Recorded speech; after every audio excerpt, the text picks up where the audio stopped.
You just have to get in the seat of the new John Deere Gator XUV. Not because it puts work in its place, but because all this versatility kind of just makes your day.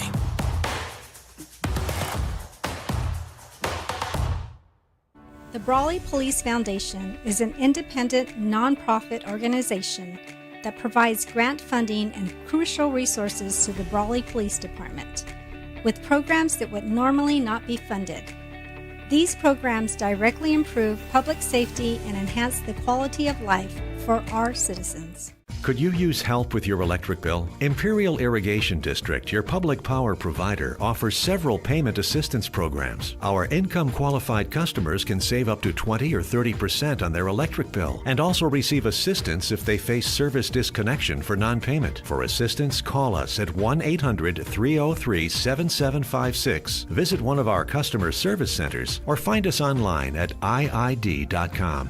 IID, where customers always come first. Grosso's, an Imperial Valley tradition since 1955. Family owned and operated. Located at 1902 West Main Street, El Centro. Grosso's is open Wednesday through Sunday at 5 p.m. Order to go or come in for the Italian dining experience. Intercare, since 1970. When it comes to healthcare, Intercare is here to help, with locations throughout the Imperial Valley. Intercare, improving the health and wellness of the community. Whether you're looking to purchase or sell, your next home awaits. Give the Dom team a call. With over 50 years of experience and over 100 years in the Imperial Valley, Andy and Doug can help you find the right home at the right price fast. Visit us online at www.thedomteam.com and let Andrew and Doug find the perfect home for you. Call today, 760-337-8600. At Burgers and Beer, our customers are like family. Let's hear what a few of them have to say about us. We're here at Burgers and Beer with the best burgers in town. We get to sit together and enjoy the great food. I like from Burgers and Beers and the lemonade. For the fresh iced tea, whether it's breakfast, lunch, or dinner. This is wonderful, very fast, very efficient. I love the great food and family environment. I love the burgers and the customer service. So come and see us and find out for yourself at Burgers and Beer. Havens and Sons Trucking is located at 603 East Main Street in El Centro and is a business specialized in gravel, rock, stone, fill dirt, base, landscape rock, topsoil sand, and all your hauling needs.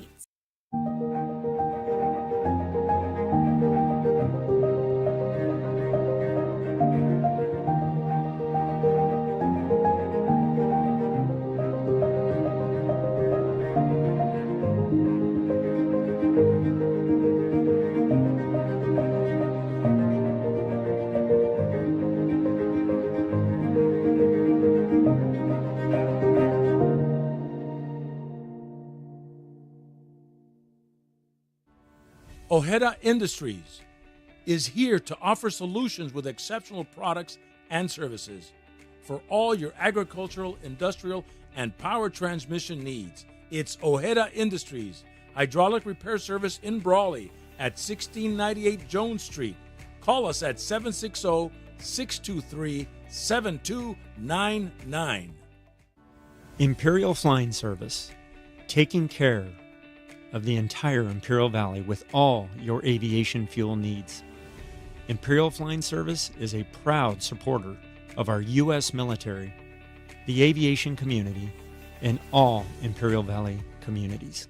Looking for lower mortgage payments? Let Rosanna Arroyo guide you through seamless refinancing to save on monthly costs and get better interest rates. Call 760-960-3049 to schedule your free appointment.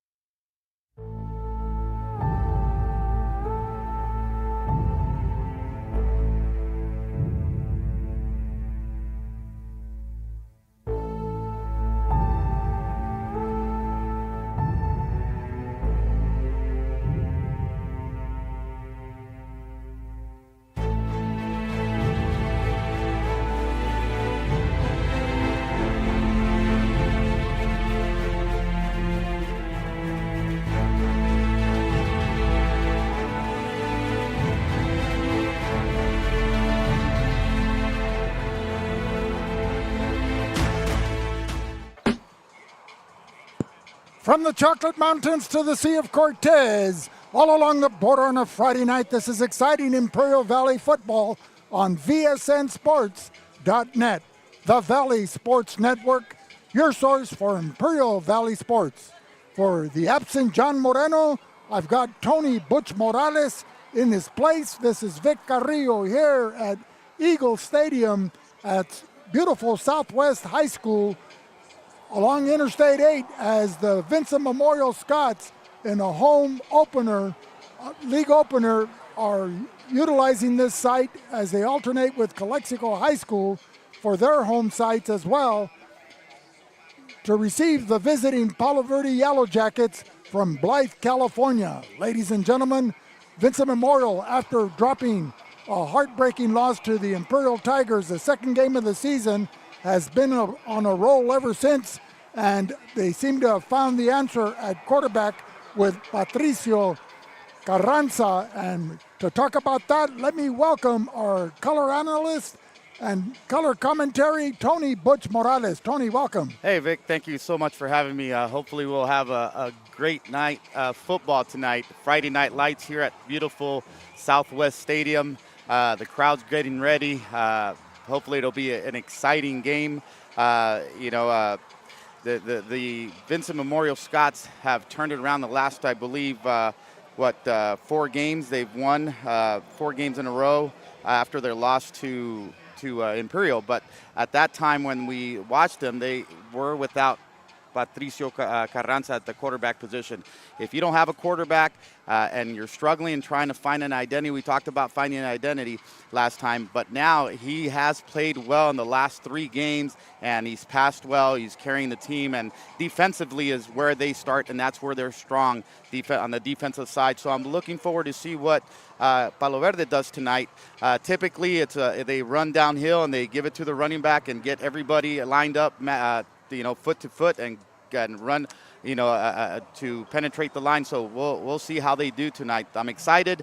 Missing John Moreno. Happy birthday, John. I hope you're having a wonderful time. So we'll see what the matchup brings us tonight. He's been listening to the Beatles When I'm 64 all day as he's been celebrating, I think, all year. Anyway, we're going to miss him. We'll try to measure up to his standards tonight. He's the administrator in charge down in Calexico as Calexico is hosting the undefeated Imperial Tigers in their second league matchup of the Imperial Valley League. It's also senior night that they'll be celebrating, not only presenting the senior players with their parents or significant others, but also those seniors in the band, and the senior cheerleaders.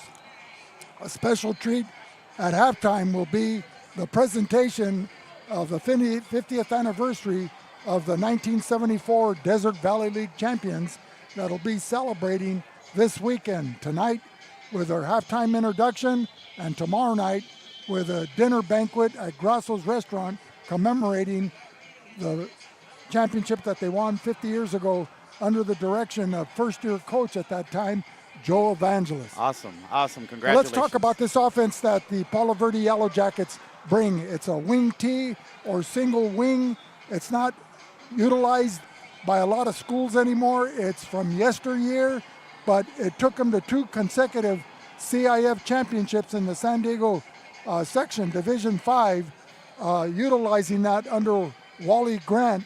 And last year, due to graduation, they didn't complete the season as successfully as they had the previous 2 seasons. And Coach Grant has been out due to illness, and so his assistant coaches have picked up the slack. But what is that wing T? What kind of problems? You talked about lining up toe-to-toe.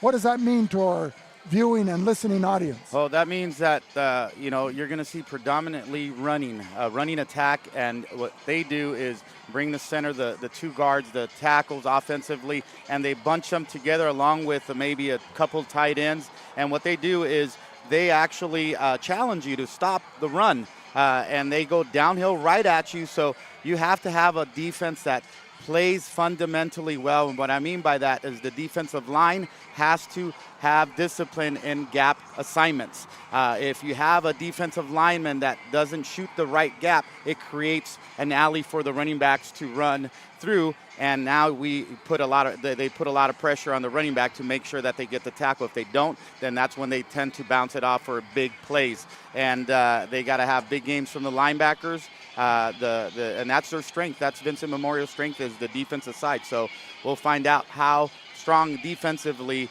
Vincent Memorial is tonight.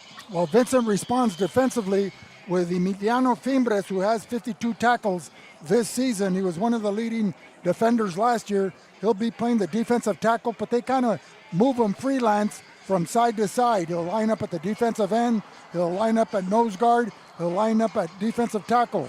Their linebackers, though, are the heart and soul of this team. Juan Carlos Sáenz, number 56, and number 31, Lucio Ascolani. And then you throw in a little bit of Ricardo Montiel, and that's a potent defense. But getting back to the Palo Verde offense, they run about 4 or 5 plays with 8 blocking schemes. Who do they try to free up? And one of the things that's impressed me throughout the years of witnessing Palo Verde is the fact that the independence of the linemen, they call out the blocking assignment, and then the running back will run either to the inside or to the outside of the gap, depending on where they push the defender out of the way. Well, you have to be really patient with this offense. You're going to run, and you're not going to hit a home run every single time, but as long as you keep driving, if you get 4 yards a carry in 3 plays, you got a first down. So they just got to be patient. Eventually, they hit the big one for a big play. Well, let's talk about the coaching staff. You have David Wong and Fernando Santana that have been together for the last 11 years. They are both head coaches. Fernando kind of controls the offense and the coordination, and David Wong is the manager-in-chief, or the administrator, as far as dealing with the public, dealing with the schools, and what have you, and has his say on defense. So tell us what you know about Fernando Santana and David Wong. Well, they got a great staff that works well together. If you look at down in the field, you see a lot of coaches, and every opportunity they get to coach, they coach them up. So, having a good group of coaches is where you want to have what you want to have a successful a team that competes. And when you have a abundance of coaches, then it's the best thing for the kids. They seem to do a good job out there. Well, Vincent Memorial last year had Mr. Do-It-All, Jacobo Elias, that led the team for the past 3 seasons, and one of the CIF section leaders in total yardage, passing, running. He was a dual threat. He also punted, kicked extra points, and what have you. It seems like it took him 3 games to try to fill his shoes, and once Patricio Carranza, the younger brother of Roberto Carranza, was healthy, he stepped in, and the Vincent offense hasn't missed a beat. Yeah, I know Patricio, Pato, they call him. Maybe 3 years ago, I had the opportunity to work out with him, and he was an eager kid that wants to play quarterback. And he's very bright, very smart, and very athletic, Vic. He could run at any given time. He has the capability of using his legs to get first downs, and has the ability to throw the ball. He's been throwing the ball well recently, where he's played 4 games, and I believe he has 565 yards and 8 passing touchdowns. So I look forward to see him playing tonight. One of the top receivers for Vincent Memorial is number 6, Diego Cisneros, who last year had close to 40 receptions. This year he's at 16 and on the season, but he's one of the favorite targets for Vizcarra. Well, how would you describe the Vincent Memorial offense? Well, they spread it out. Last time they played against Imperial, they were using 2 running backs at the quarterback position. And now that they have Pato out there, Carranza, they could actually have them play their natural positions, which is running the ball, catching the ball. They're playmakers. They don't throw the ball that well with the running backs. But now that Carranza's back in the lineup, I believe they're a lot stronger, and they're better balanced to run and throw the ball. Okay, and so what do you look for tonight? An even balance, or do you think there'll be running the ball more or passing more? I think they'll be balanced. They have two good running backs that could run the ball really well, and they use the spread formation to create space, get these guys in space, like their running back. Who are their running backs? Carranza and Cervantes, and get the ball in their hands, and they're playmakers. Well, it looks like tonight's captains for Vincent Memorial will be number 70, Carlos Valdez. He's the center. He goes at 6'1", 299 pounds, not quite 300. And then you have number 31, Lucio Ascolani, one of the leading tacklers in the San Diego section. Last year he had 193 tackles. This year he has 87 thus far in the 7 games, but 50 of those are solo tackles. So he's in the backfield a lot as he blitzes, he and Juan Carlos Sáenz. The other captains are number 52, Emiliano Fimbres, and number 32, Ricardo Montiel. We have yet to see who the Palo Verde captains are, as we're waiting for the referees to come out to the center of the field. Tonight's officials representing the Imperial Valley Football Officials Association, the white hat, and referee is J.J. Jesse Jackson. The umpire is James Bentley. The head linesman is Gabriel Castro. The line judge is Lloyd James. And the back judge is John Robb. Butch, any comments? No, I'm excited to see Vincent. Last time we watched them, they were played against Imperial. They didn't play bad at all on the defensive side. They're stout. They have some big boys on the team. They got some kids that could tackle. Defensively, they're strong. They weren't able to put it together offensively against Imperial, but like I mentioned, having Carranza, a quarterback that plays that natural position, it benefits them, and we're looking to see what results they get tonight. Well, Vincent started out strong against Imperial, taking an early lead in the first quarter. They played them well, but you have to sustain that for 4 quarters of play. And the Imperial offense, led by Jaden Ayala, a standout senior, a veteran senior, a returning all-league performer, had 3 freshman standout performers, one in particular, a running back, Darren Wessel, who had over 100 yards in that game, and several TDs, one being a 70-yarder, and 2 outstanding receivers in TJ Reese and Andrew Kellum Jr. that were standouts. So Imperial undefeated. They defeated Centro, the Central Spartans last week, 26-14. So they're in the driver's seat for the road to the Imperial Valley League Championship. Yeah, no, Imperial's the top team right now in the Imperial Valley after beating the Central Spartans, and they're probably looking forward to playing Brawley here soon. It's going to be an exciting, game once they face the Brawley, and also the Bell game was also going to be another exciting game. I'm also looking forward to see what Palo Verde brings. Right now, watching them in the actual warm-ups, I saw a lot of passing.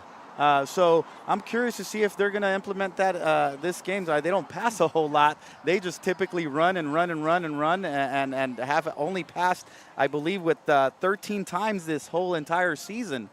They've had already 5 games, if I'm not mistaken, but we'll see what they do tonight. Well, they average about 2 passes a game, if that many. Yeah. It's hide-and-seek football.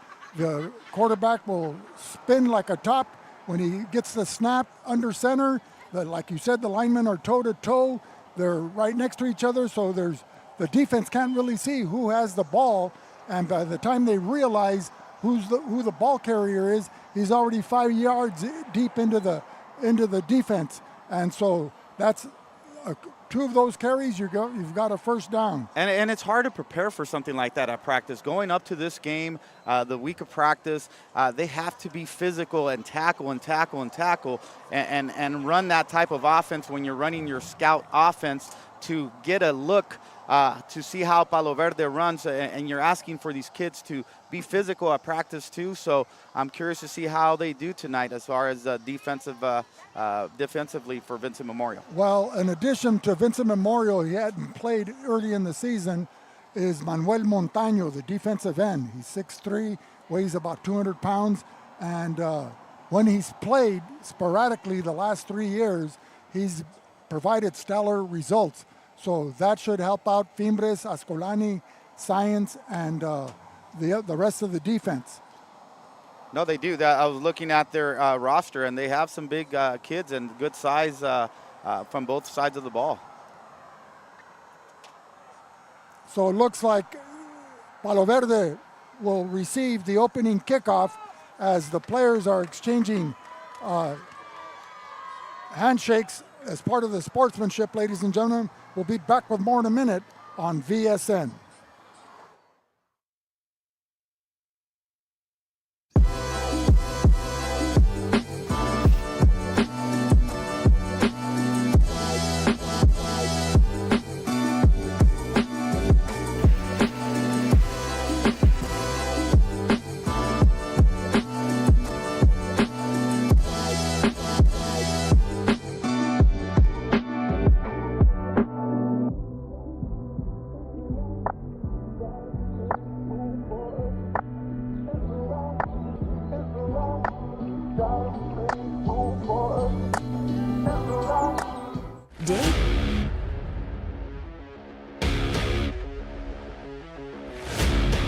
That would be Richards as he's making his way to touchdown. Palo Verde, the first score of the year. Carranza will keep it, goes to the far side, gets a lot of room. He is off to the races at the 30, the 20, the 10. Touchdown, no flags. Vincent Memorial.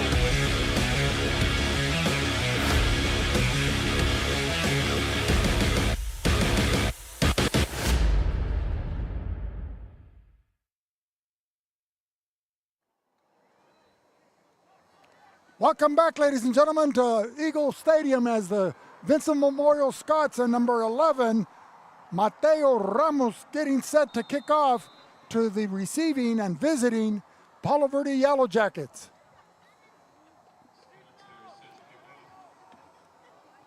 And receiving the ball for the Palo Verde Yellowjackets, it's number 1, Darian Scott. Scott takes it up midfield, breaks to the outside, has number 13, number 11, the kicker, the last man in pursuit, and pushes them out of bounds, just crossing midfield to the, let's see where the referees spot the ball. It looks like at the 45-yard line in Vincent territory. So the Yellow Jackets will be westbound here at Eagle Stadium as they'll start the game off on offense. And I apologize, that was Darius Scott, his twin brother, number 11. Right, you have the Scott brothers that are, one wears number, Darian Scott wears number 1, and Darius wears 2 ones, 11. So offensively, the Yellow Jackets go with Gabriel de Leon at quarterback. He's joining the backfield with one of the leading rushers, number 9, Christian Richards. Handoff off to the right side behind the blocking of Jaden Rocha and Jaden Castillo, along with Wesley Mays, Victor Cota, and Jesus Haragui as the offensive line. Rounding out the rest of the starters, number 3, Erico Ramirez, who comes into the game with 36 carries for 200 yards. Ken Salazar with 62 carries for 566 yards. He's wearing jersey number 21 and has 2 touchdowns to his credit. The receivers are Trajan Smith and Dylan Hickox.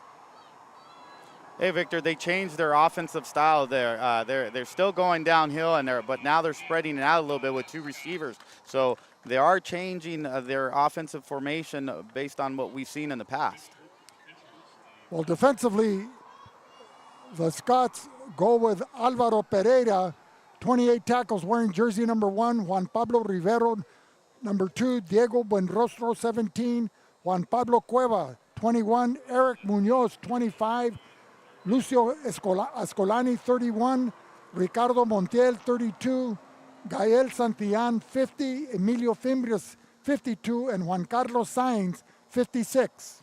And Vic, they are going with Enrico Ramirez, number 3, at the quarterback position. This is Palo Verde. Okay, so the quarterback is relied on to run the ball, so might as well get your best runner there with to get the ball first.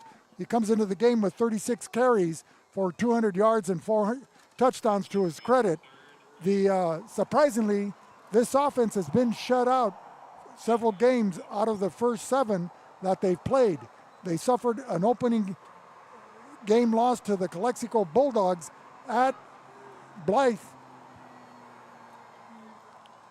Yeah, they're averaging 14 points a game on the offensive side and allowing 33 points on the defensive side, which is not good numbers. But they have a big run there.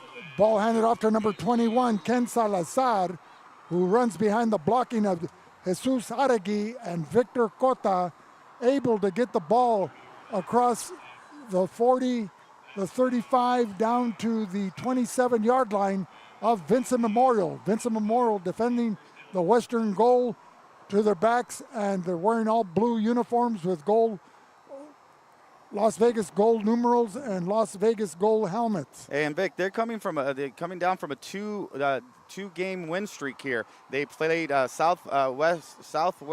Sweetwater from San Diego and won 14-10, and they beat Southwest from El Centro 47-18. Ball handed off to number 9, Christian Richards, comes into the game with 79 carries for 374 yards and 4 touchdowns, and he picks up enough for a first down as they move those chains. The ball's inside the 20-yard line down to the 17. They're still running the ball downhill and getting a lot of yards running the ball inside the tackles. So how would you describe their offense? Is it a power eye? Yeah, the power eye. That's where they're going downhill, and got a good block from the fullback and giving it to a tailback for a couple of first downs. Quarterback lining under center. Now they have the back split. You have number 9, Richards, and number 21, Salazar. Cross buck, handoff to Richards. Tries to run behind the blocking of number 65, Jaden Castillo. Short pickup on the play. Several Scots in on the stop. They got the ball back. They lost it, but they got the ball back and jumped on top of it.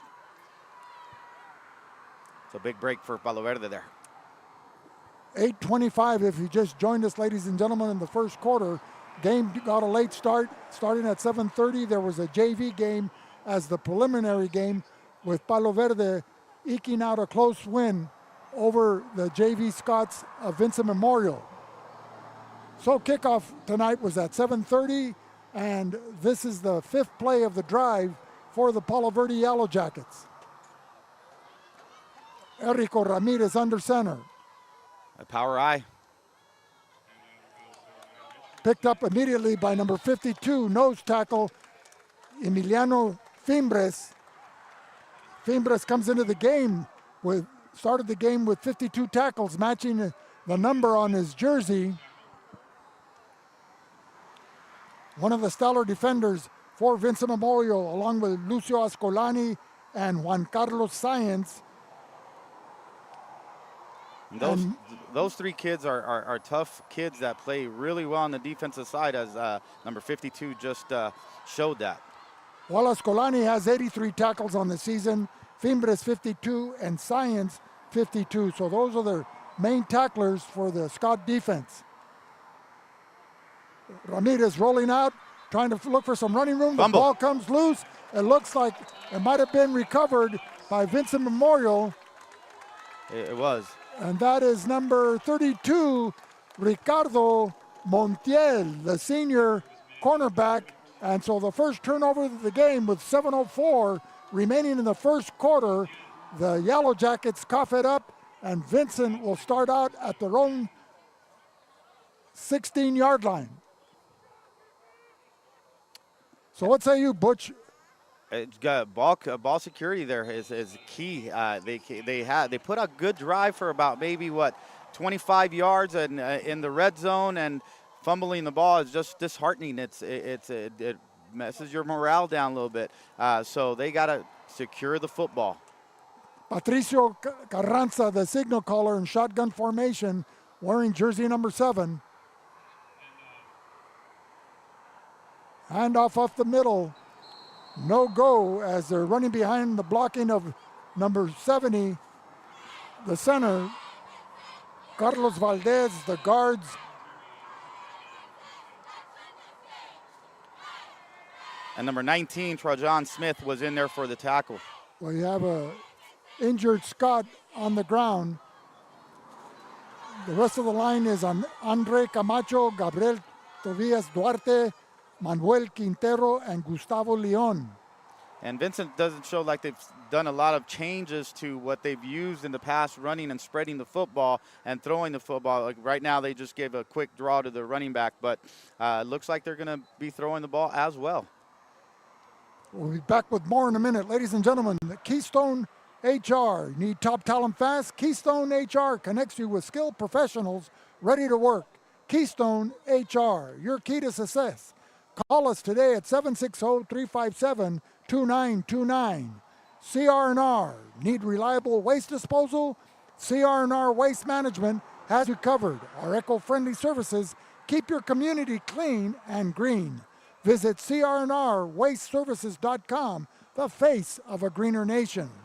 State Farm, accidents happen, but with Marianne Valenzuela Fendley, State Farm, you're covered. Like a good neighbor, State Farm is there. You're covered 50 miles into Mexico. Call today for a free quote. Burgers and Beer. Craving that perfect combo? Come to Burgers and Beer. Beer, juicy, mouth-watering burgers, and your favorite beverage. What more could you want? Visit Burgers and Beer, the best burgers in town. I was there last night after the Central Southwest performance. Burger sounds good right now. IV Welding. Need expert welding and mechanical services? Trust the pros who get it done right.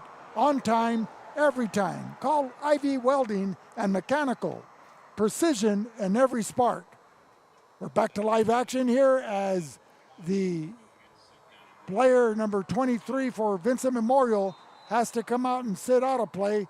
That was Victor de Leon, the sophomore running back, who's averaging about 100 yards per game rushing. So it'll be 2nd and 9 from the 17-yard line of Vincent Memorial. 6:35 remaining here in the first quarter. Carranza rolling out to his right, looking downfield. He has a receiver, number 24. That's Joel Cervantes. He's at the 15, the 10, the 5, and somersaults into the end zone for the first score of the ball game with 6:19 remaining here in the first quarter. So Carranza to Cervantes from the 17-yard line, with that pass play, pass and catch. Butch described the beautiful play. thrown ball, Vic. They roll him out. They send him on a vertical route, the outside receiver closer to us. The defensive backfield, defensive corner there did not do his job, where his job is to make sure he does not get beat deep, so he backpedals, but unfortunately they got over the top, and Carranza threw a great pass on the run to number 24, Cervantes. Okay, Mateo Ramos getting set for the point after attempt. The snap, the kick, and it's good. So with 6:19 remaining in the first quarter, the Vincent Memorial High School Scots, Catholic High School Scots, draw first blood 7-0. Back with more in a minute on Valley Sports Network. Day in and day out, your publicly owned Imperial Irrigation District proudly delivers low-cost, reliable energy service to its customers in the Imperial and Coachella Valleys. When compared to other power providers, IID's residential, commercial, and governmental customers all save up to 50% on their monthly energy bills. That's because IID is committed to more than just delivering power. IID is committed to you. IID, where customers always come first. Casbros, it's that time of year again. Team shirt options are available and ready to go out for adult, youth, and toddler sizes. Call us and let us know how we can help at 760-550-6878. Back live at Eagle Stadium, Vincent Memorial drawing first blood 7-0 with 6:19 remaining here in the first quarter as we get set for the second Mateo Ramos kickoff of the first half, as we have Butch Morales here to give us the color commentary on the receivers. Darius Scott standing inside his own 5-yard line.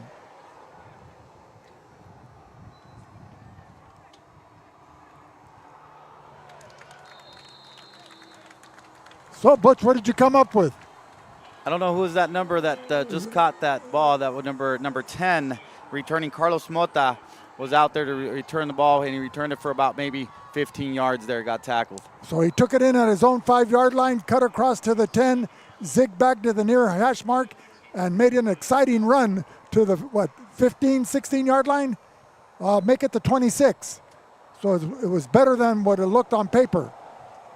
Now we'll see what now Palo Verde brings. They put a good drive earlier, ran the ball inside the tackles, were successful, kept driving the ball, and unfortunately a big mistake by turning the ball over. They just got to make sure they keep the ball. Ramirez fumbling inside the 20 of Vincent. Pitch out to Rico Ramirez this time as the quarterback, Gabriel. Hello, Prima. Number 3, they just they put him back at running back and brought in another quarterback.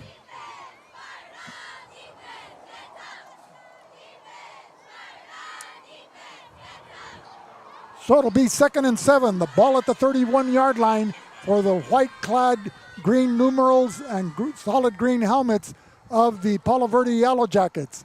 This is Vic Carrillo along with Jose Alejos and Pancho Garcia and color analyst Tony Butch Morales. So we have a new quarterback, it looks like, in there. Is that number 3 still? No, they put him back at running back. He was the one that fumbled the ball earlier playing the quarterback position. Now they've put him to like a wing running back. So is it number 1 the quarterback? No, I don't think it is. That was Darius Scott. Or maybe. Darian Scott. Yeah, it looks like number 1, Darian Scott coming into play, the quarterback position. They started the season with Gabriel de Leon, who may see some action later if he's on the sideline. Cross buck, running between the guards. And now they've reverted back to the running where they just get everybody together, wing T, and run it downhill. So what kind of advantages for the offensive line is that toe-to-toe?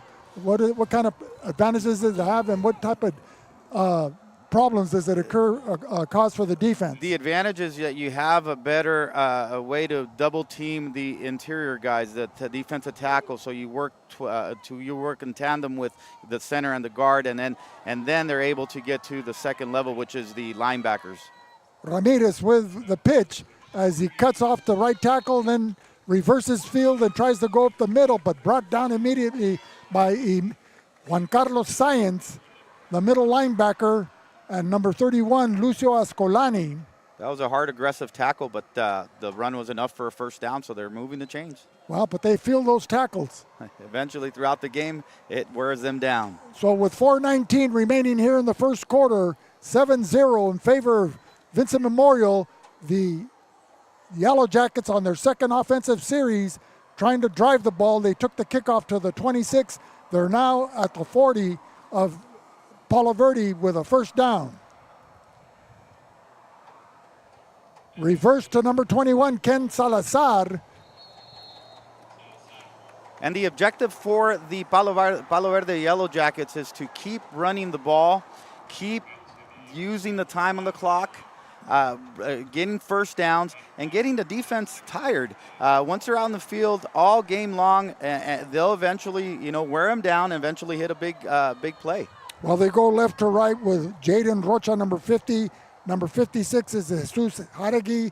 65 is Jaden Castillo. 66, Victor Cota. And 72, Wesley Mays. Number 3 there. Number 3, Enrico Ramirez. Came into the game with 4 touchdowns to his credit, 200 yards rushing on 36 carries. And a big 3rd and 4 here for the Palo Verde Jackets.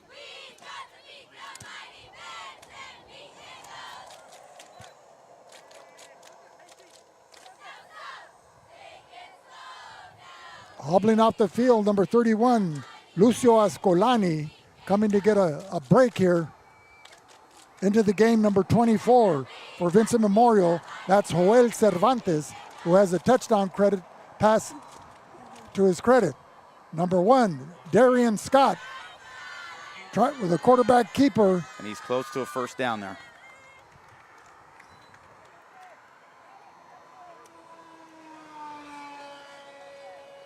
Looks like he got the first down. They're moving the chains. So defensively, the Scots go with Alvaro Pereira, number 1, Juan Pablo Rivero, number 2, number 17, Diego Buenrostro at cornerback, Juan Pablo Cueva, the free safety, 21, and Eric Munoz, 25. We'll give you the rest of the defensive players after this play. A cross buck, looks like a rugby scrum there in the middle, and coming out of that pack, being tossed like a wet rag by Juan Carlos Sáenz, is the ball carrier, number 9. Palo Verde does a good job of, reversing directions. Maybe they try to go to the right and then they counter to the left eventually. So you got to be really careful when it comes to something like that. Otherwise, they could hit a big play. That was Christian Richards, number 9, comes into the game with 374 rushing yards and 4 TDs. So there's some potent weapons there on the offensive side of the ball for the Yellowjackets. Well, it starts with the offensive line there. The offensive line has got to be aggressive. You got to be able to fire out and get 4 or 5 yards every single time. Pitch goes to the tailback. That was Richards. Richards trying to run between Jaden Rocha and Jaden Castillo, but they had Emiliano Fimbres and Lucio Ascolani to contend with. Well, number 3, he's been their workhorse. He's been running the ball hard, not real big, but he's shifty and he runs hard.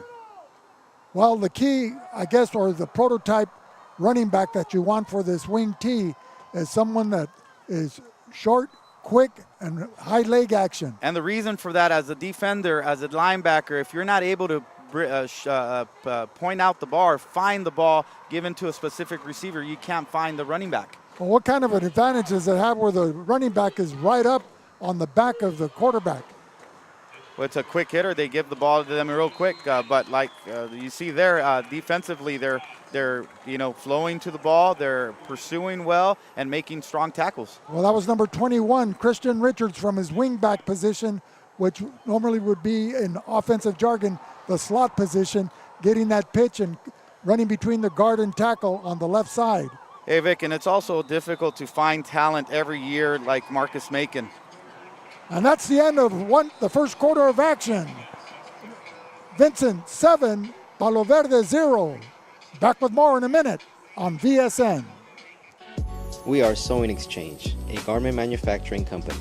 We manufacture to customer specifications. We do cut and sew, sublimation, uniforms, and we have low MOQs. You can contact us at 442-231-8527 or email sewingexchangeinc@gmail.com, and we are located at 321 East Main Street, El Centro, California.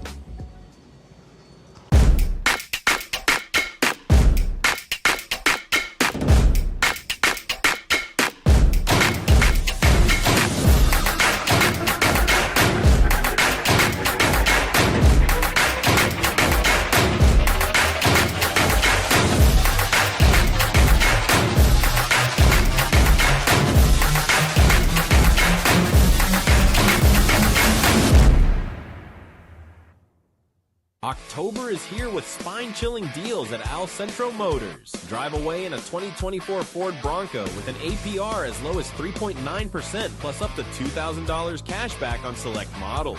Or if you prefer, get a 2024 F-150 with an APR as low as 1.9% $1,000 cash back. We're back live at Eagle Stadium here at Southwest High School along Interstate 8. Palo Verde Yellowjackets down by 7-0. With the ball starting the second quarter. As they change sides, they're going left to right on your screen, and time has been called. There's a 4th and 4, and they wanted to draw them off sides there, but they weren't successful. So now they've got to rethink what their strategy is going to be, whether they pass it, run it, or punt it. Ladies and gentlemen, this game is being brought to you by Al Centro Motors. Looking for unbeatable deals? Head to Al Centro Motors. Get huge savings on all your favorite Ford models. Visit us today at Al Centro Motors, where your dream car is waiting. Don't miss out. Sanders Architecture and Engineering. Discover innovation with Sanders Architecture and Engineering. Trust Sanders to build the future today. Wishing all Valley teams a safe and successful season. Esquer Realty. Thinking of selling or buying a property? Trust the experts at Esquer Realty. With unmatched local knowledge and offering professional and friendly service for 30 years. Esquer Realty, the mark of excellence. Arctic Air. Beat the heat with our top-of-the-line Carrier air conditioning systems at Arctic Air Conditioning and Heating. Stay cool and comfortable with unbeatable reliability. Call Arctic Air today for a free consultation. 760-352-8855. So coming off that timeout, Palo Verde with Darian Scott trying to stir things up to the far side of the field, and a pickup for a first down. The ball advancing to the 34-yard line of Vincent Memorial. Vincent Memorial wearing all blue jersey, all blue uniforms with old gold numerals and helmets, defending the eastern goal here at Eagle Stadium. And we'll get some insight from our color commentator, Tony Butch Morales. Tony, take it away. Well, we talked about being careful with and being able to make sure they don't counter back the other way. And they decided to run a counter right now with number 21, which was Juan Pablo Cueva, and got a big first down. Now they got a couple of yards, and now they're facing a second and about 6 for a first down. So they're doing a good job moving the ball. They've been, being able to eat clock, and then also be able to move the ball. Hopefully they'll get into the red zone shortly. Well, the Vincent Memorial relies on their defense of Juan Carlos Sáenz, Emilio Fimbres, and Lucio Escolani to be the tackling leaders. As you see the blitz there with Montaño, and a beautiful pass thrown by number 8 for the Gabriel de Leon. Was it number 3, the quarterback? They threw him that one. Okay. They threw the ball there. Who threw the ball? Number three threw the ball there. Okay, Erico Ramirez. It looks like an 8 from up here. Anyway, a beautifully placed pass at the 1-yard line, and the receiver couldn't come up with it.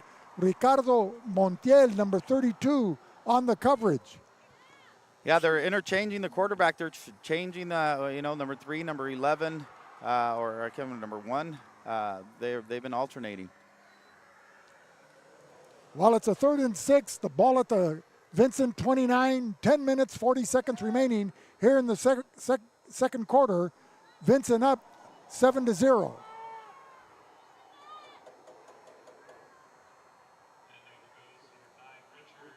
Christian Richards with the carry, running behind the blocking of Victor Cota and Wesley Mays.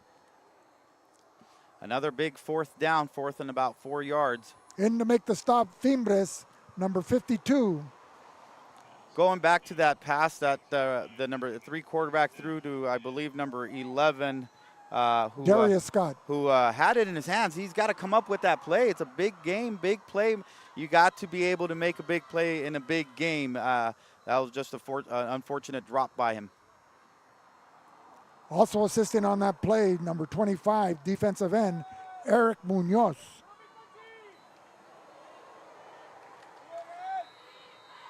So we got split backs here. So here we go again. The Vincent defense, time call. We'll be back with more in a minute on Valley Sports Network. October is here with spine-chilling deals at Centro Motors. Drive away in a 2024 Ford Bronco with an APR as low as 3.9% plus up to $2,000 cash back on select models. Or if you prefer, get a 2024 F-150 with an APR as low as 1.9% $1,000 cash back and an extra $1,000 when you trade in your vehicle. And remember, if you don't come see us first, we can't save you any money. It's just that easy at Centro Motors.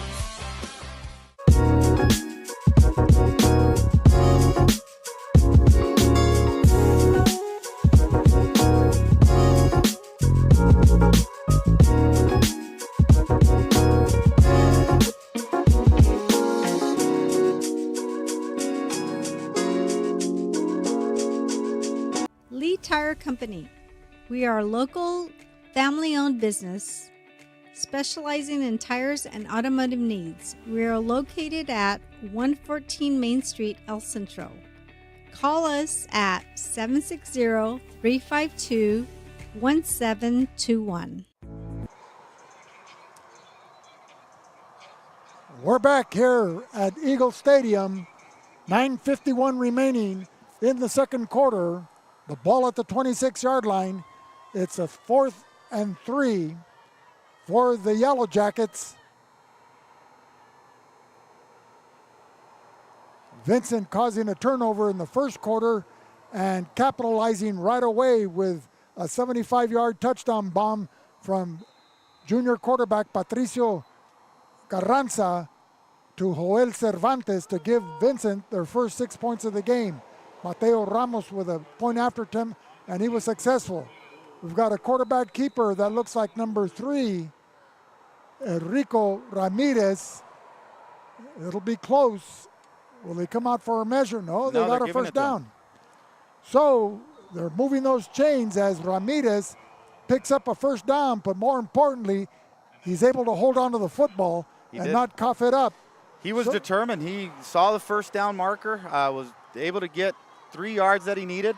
Tough run, and best thing, he didn't fumble the ball.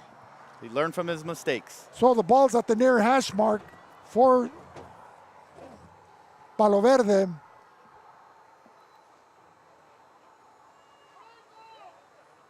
Ramirez with a 3-step drop, firing downfield, and it looks like touchdown. That was number 1, Darian Scott, pulling the ball away from the defender and backpedaling into the end zone. So with 9:10 remaining here in the second quarter, the Yellowjackets cut into the Scots lead and trim it to 1, 7-6. And that great play call by Palo Verde. They surprised probably Vincent Memorial. They typically don't throw the ball much, but they had a receiver all by himself, one-on-one. The quarterback threw the ball up in the air, and typically you're taught to go up and grab it at the highest point. It just allowed it, landed in his arms, and for a touchdown. Good play by the offense. They're going to go for the 2 points, and Vincent will deny that opportunity. In to make the stop for Vincent, number 1, Pereira, along with 56, Juan Carlos Sáenz. So the score remains 7-6. Back with more in a minute on VSN. El Distrito de Irrigación de Imperial, su proveedor de energía pública, ofrece varios programas de asistencia de pago. Nuestros clientes con ingresos que califiquen pueden ahorrar entre un 20 o 30% en su factura de electricidad y también recibir ayuda si enfrentan desconexiones por falta de pago.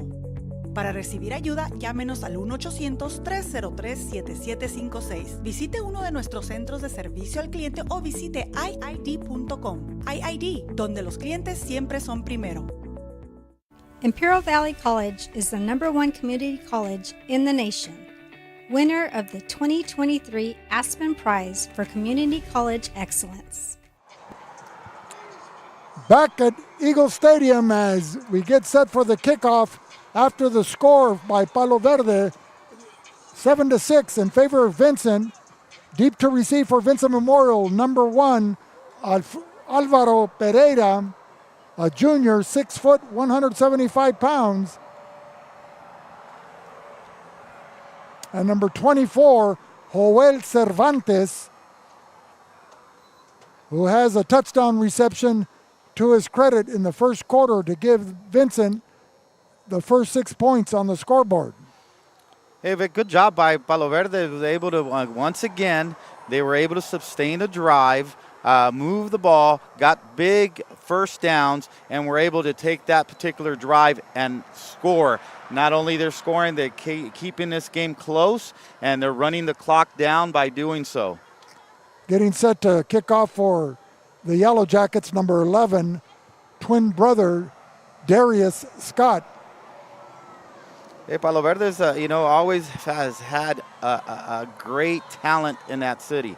Going back to Marcus Macon, I talked about him earlier, how he's a big talent. Unfortunately, he left high school 2 years ago, but had over 4,000 yards in his high school career. Was a great runner. I watched several of his games. I'm hoping he's still playing, because last time I heard he was at where was he at? Southwest Minnesota State University. Hopefully he's still playing there. Well, it's always good for them to be able to receive a scholarship and continue not only their academic studies, but also their athletic career. He was fun to watch. Oh, big onside kick there. Onside kick. Executed it. And Vincent gets it. He lucked out. He had number 71 of Vincent get steamrolled there. He looked like he got hit by a runaway semi. That was Manuel Quintero. And it caught everybody by surprise, and that's what the onside kick is intended to. So catch everybody by surprise, let the ball bounce. It took a great bounce, but they weren't able to execute the grabbing of the ball once it went past 10 yards. They had a chance. They had an opportunity there. So Vincent will come out with Patricio Carranza, number 7. He'll be joined in the backfield with Andres Pulido, along with Ricardo Vizcarra and Victor De Leon. Wideout is Diego Cisneros, number 6.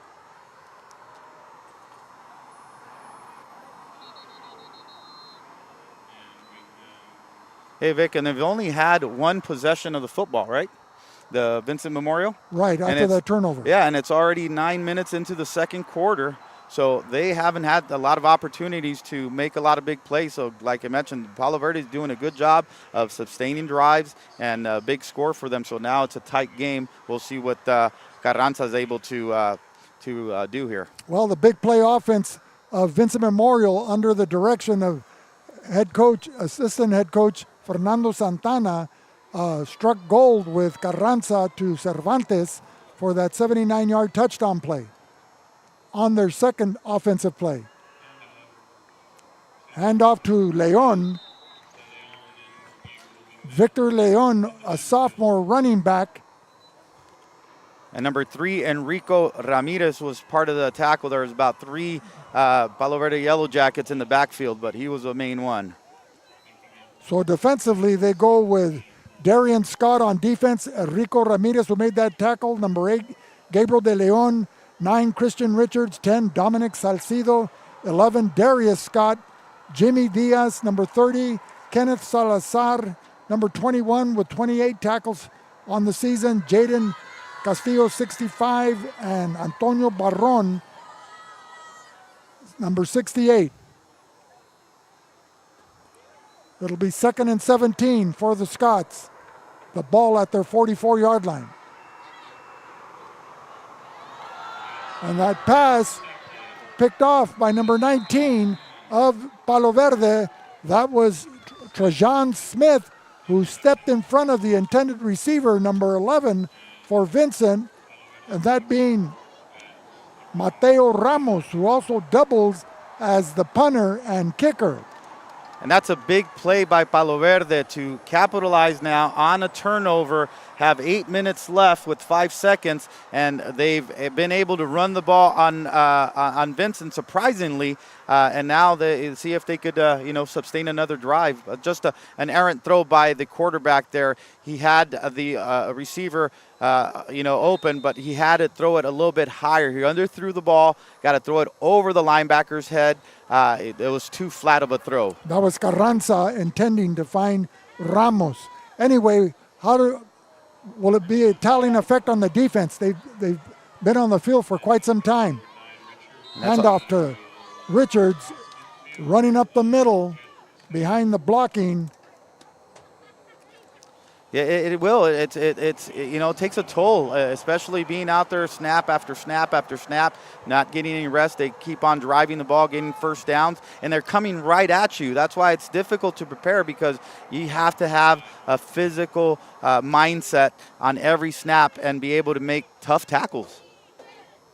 And you talk, the climate, it's still sultry. It was over 100 degrees this afternoon.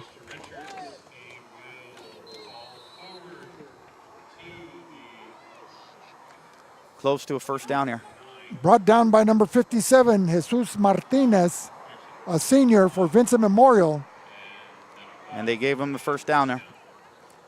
So they move those chains, like you said earlier in your previous commentary. All they have to do is get 3 to 5 yards of carry and just control the clock clock and just utilize the ground game to perfection. This is a big possession for them. If they're able to chew time off the clock and put in the end zone and go into the half with a lead, Vincent's going to be stunned. So 6:50 remaining in the second quarter. Vincent 7, the Yellowjackets 6. Ball at the 40-yard line of Vincent.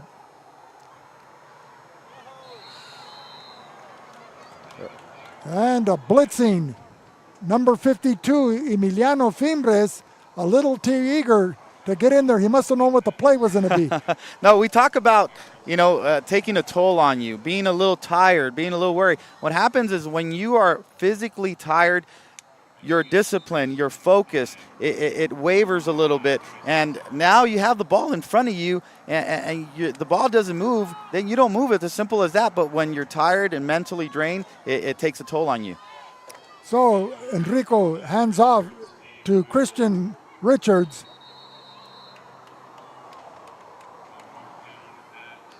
You got about 4 yards in that particular run. So 4 yards, you get 4 yards. In 3 plays, that's 12 yards. Simple, get those chains moving. 52, Emiliano Fimbres in to make the stop.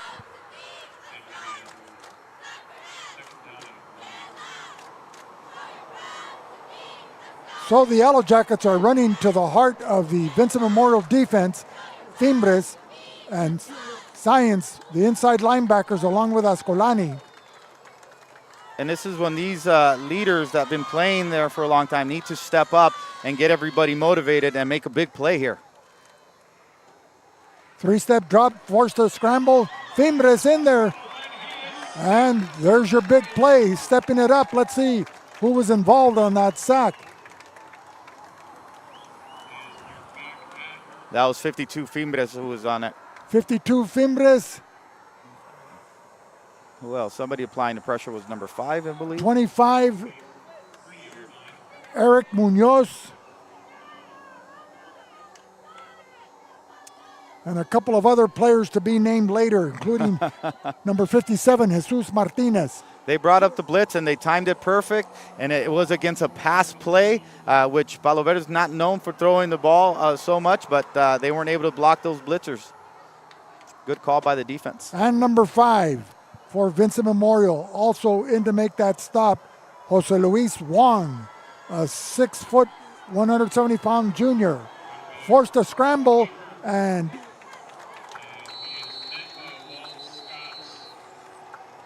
as the public address announcer says, a wall of Scots in there to make the stop. As they pull the players off the pile, there at the bottom, number 57, Jesus Martinez. Hey, Vic, I also want to point out, talking about Palo Verde's history, or Palo Verde's ex-athletes, talked about Marcus Macon earlier. I also want to point out, I had the experience of playing with James Peanut Smith from Palo Verde back in 1995. Went to University of Tennessee after Arizona Western College. Jeff Phipps, which was an outstanding quarterback. Daniel Jones, which was a wide receiver that played at Utah, the Utes, and the late George Dagnino, which was a quarterback ex-coach, which recently passed away here. Great memories that I have with them playing on the football field. We'll be back with more in a minute on VSN.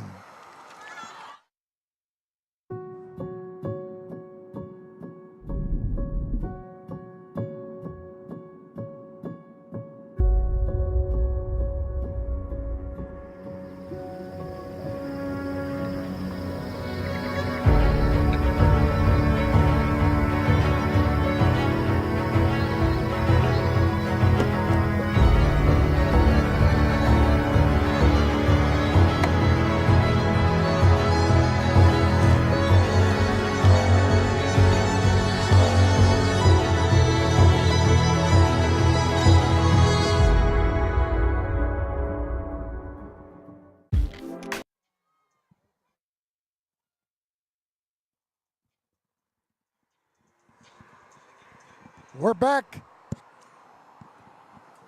with 4:11 remaining in the second quarter. A tight ball game, 7-6 in favor of the Scots.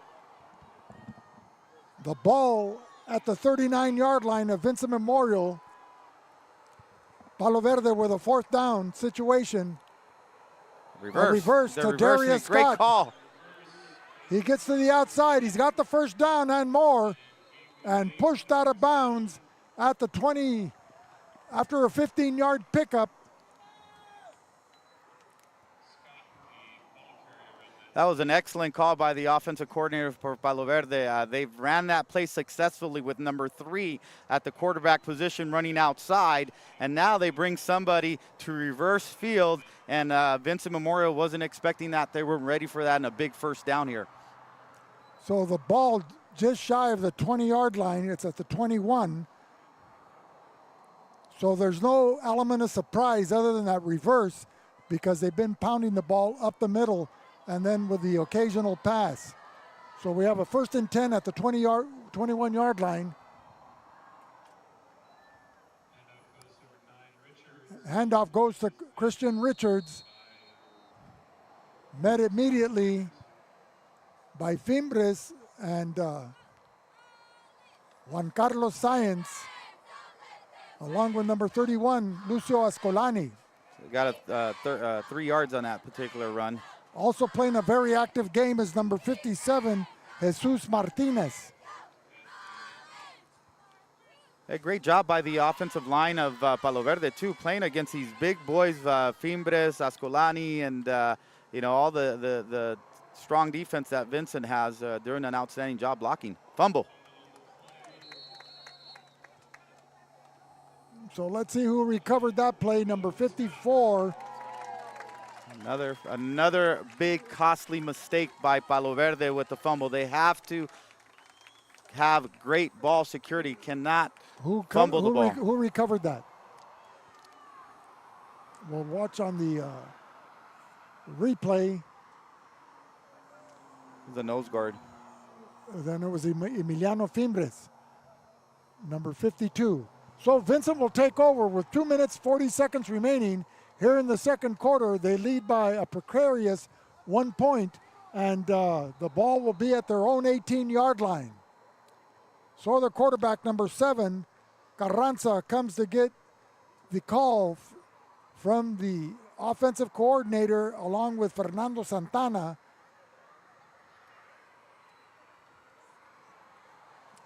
He's joined in the backfield with Andres Pulido, Victor de Leon. The wideouts are Diego Cisneros and Joel Cervantes. Ricardo Vizcarra, number 20, in motion.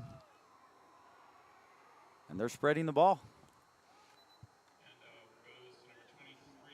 Handoff to Victor de Leon, the sophomore. Runs into a stout Yellow Jacket defense, led by Jaden Rocha and Kenneth Salazar. Pickup of 1, 2nd and 9. So what do you think, The clock Vic? approaching the 2:15 mark. They're just going to try to run the clock down to the last 2 minutes, or are they going to try to sustain a drive here for about 80 plus yards? I would think they'd try to take something into the halftime points. So let's see. Rolling out to the right is Carranza. Fires to number 24, Joel Cervantes, who hurdles a defensive back as he crosses midfield and gets the ball to the Yellow Jacket 44-yard line. And Carranza showing great ability on throwing on the run through a strike right to Cervantes with a great catch and run after that. So with 1:42 remaining, the clock running, Vincent Memorial with a first down at the 43-yard line of Palo Verde.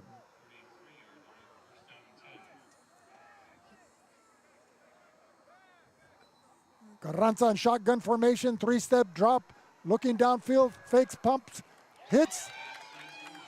Number 20 of Vincent Memorial, that's Ricardo Vizcarra over the middle. And Vizcarra advances yards after the catch from the 43-yard line to the 24, to make it the 23. So a 20-yard pickup.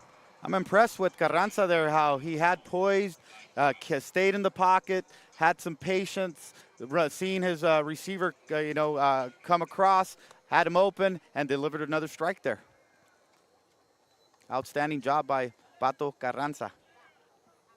Ladies and gentlemen, this game is also being brought to you by the Sewing Exchange. Need expert sewing and alterations? Visit the Sewing Exchange. Fast, reliable service for all your tailoring needs. Located at 321 East Main in El Centro. The Sewing Exchange, where quality meets convenience. La Fonda Bar and Grill. Craving authentic Mexican food? Head to La Fonda Mexican Bar and Grill in El Centro. From sizzling fajitas to our famous enchiladas, we've got something for everyone. Visit us today for a taste of tradition. La Fonda Bar and Grill. We're back here at Eagle Stadium. The Vincent Memorial Scots on the move. 1st and 10. The ball at the 23-yard line. The scoreboard's not keeping up with us. They still have the ball at the 43. Carranza, the lone back. 5 receivers in the set. Shotgun formation. Valdez with a snap. Carranza looking downfield. Still keeps the ball rolling to his left. Pass intended for number 6, Diego Cisneros.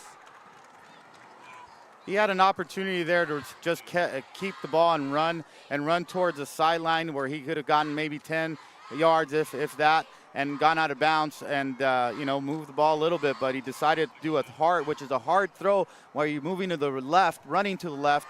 You got to get your body across and throw that ball, which is a difficult thing to do. It was short, his pass. So they're faced with a 2nd and 10 from the 23. 1:08 remaining here in the first half. Carranza now joined in the backfield.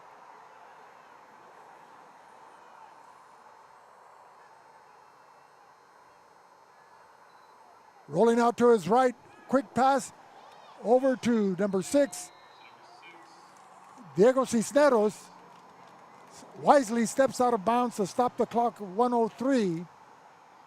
It's a great play call there when you're just needing, several yards to get close to a first down, keep, getting yards, and they roll him out, which he's been really successful throwing on the ball, throwing on the run. So he's very accurate, as you could see. Good job by the play call there. So what kind of defenses are the Yellowjackets running here? Are they trying to keep the receivers in front of them? Are they playing man-to-man? No, they're just going to basic cover 3, which they're keeping everything in front, and that's why they, got about 8 yards on that particular play. So the clock running, 45 seconds. Got to hurry up. Carranza, 2-step drop, hits the receiver, number 11, Ramos, and Ramos fumbles the ball.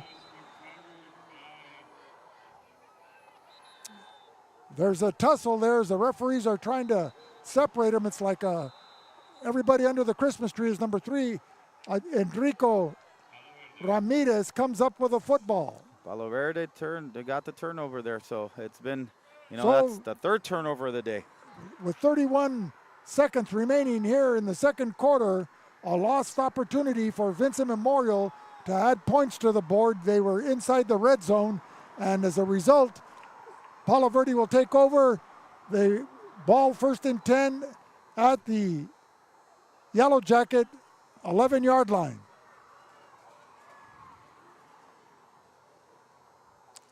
So the key to the Scott defense is not to let anyone get behind the defensive backs. And you think about it, Vic, it's already the 6th, 7th week for some teams. You should not be fumbling the ball this particular time of the season. You practice every single day. You practice ball security. They got to go back out there and can't, win close games when you're fumbling the ball at this particular rate that they're doing. Well, it seems like Palo Verde is content with letting the clock run as we're approaching the half, and that was the last play of the first half. We'll be back with more in a minute on VSN.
You just have to get in the seat of the new John Deere Gator XUV. Not because it puts work in its place, but because all this versatility kind of just makes your day.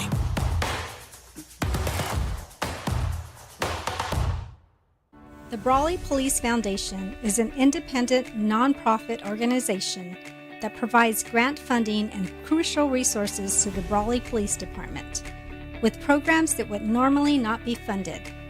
These programs directly improve public safety and enhance the quality of life for our citizens. Could you use help with your electric bill? Imperial Irrigation District, your public power provider, offers several payment assistance programs. Our income-qualified customers can save up to 20 or 30% on their electric bill and also receive assistance if they face service disconnection for non-payment. For assistance, call us at 1-800-303-7756, visit one of our customer service centers, or find us online at iid.com. IID, where customers always come first. Grosso's, an Imperial Valley tradition since 1955. Family owned and operated. Located at 1902 West Main Street, El Centro. Grosso's is open Wednesday through Sunday at 5 p.m. Order to go or come in for the Italian dining experience. Intercare since 1970. When it comes to healthcare, Intercare is here to help, with locations throughout the Imperial Valley. Intercare, improving the health and wellness of the community. Whether you're looking to purchase or sell, your next home awaits. Give the Dom team a call. With over 50 years of experience and over 100 years in the Imperial Valley, Andy and Doug can help you find the right home at the right price fast. Visit us online at www.thedomteam.com and let Andrew and Doug find the perfect home for you. Call today, 760-337-8600. At Burgers and Beer, our customers are like family. Let's hear what a few of them have to say about us. We're here at Burgers and Beer with the best burgers in town. We get to sit together and enjoy the great food. I like from Burgers and Beers and the lemonade. For the fresh iced tea, whether it's breakfast, lunch, or dinner. It was wonderful, very fast, very efficient. I love the great food and family environment. I love the burgers and the customer service. So come and see us and find out for yourself at Burgers and Beer. Havens & Sons Trucking is located at 603 East Main Street in El Centro and is a business specialized in gravel, rock, stone, fill dirt, base, landscape rock, topsoil sand, and all your hauling needs.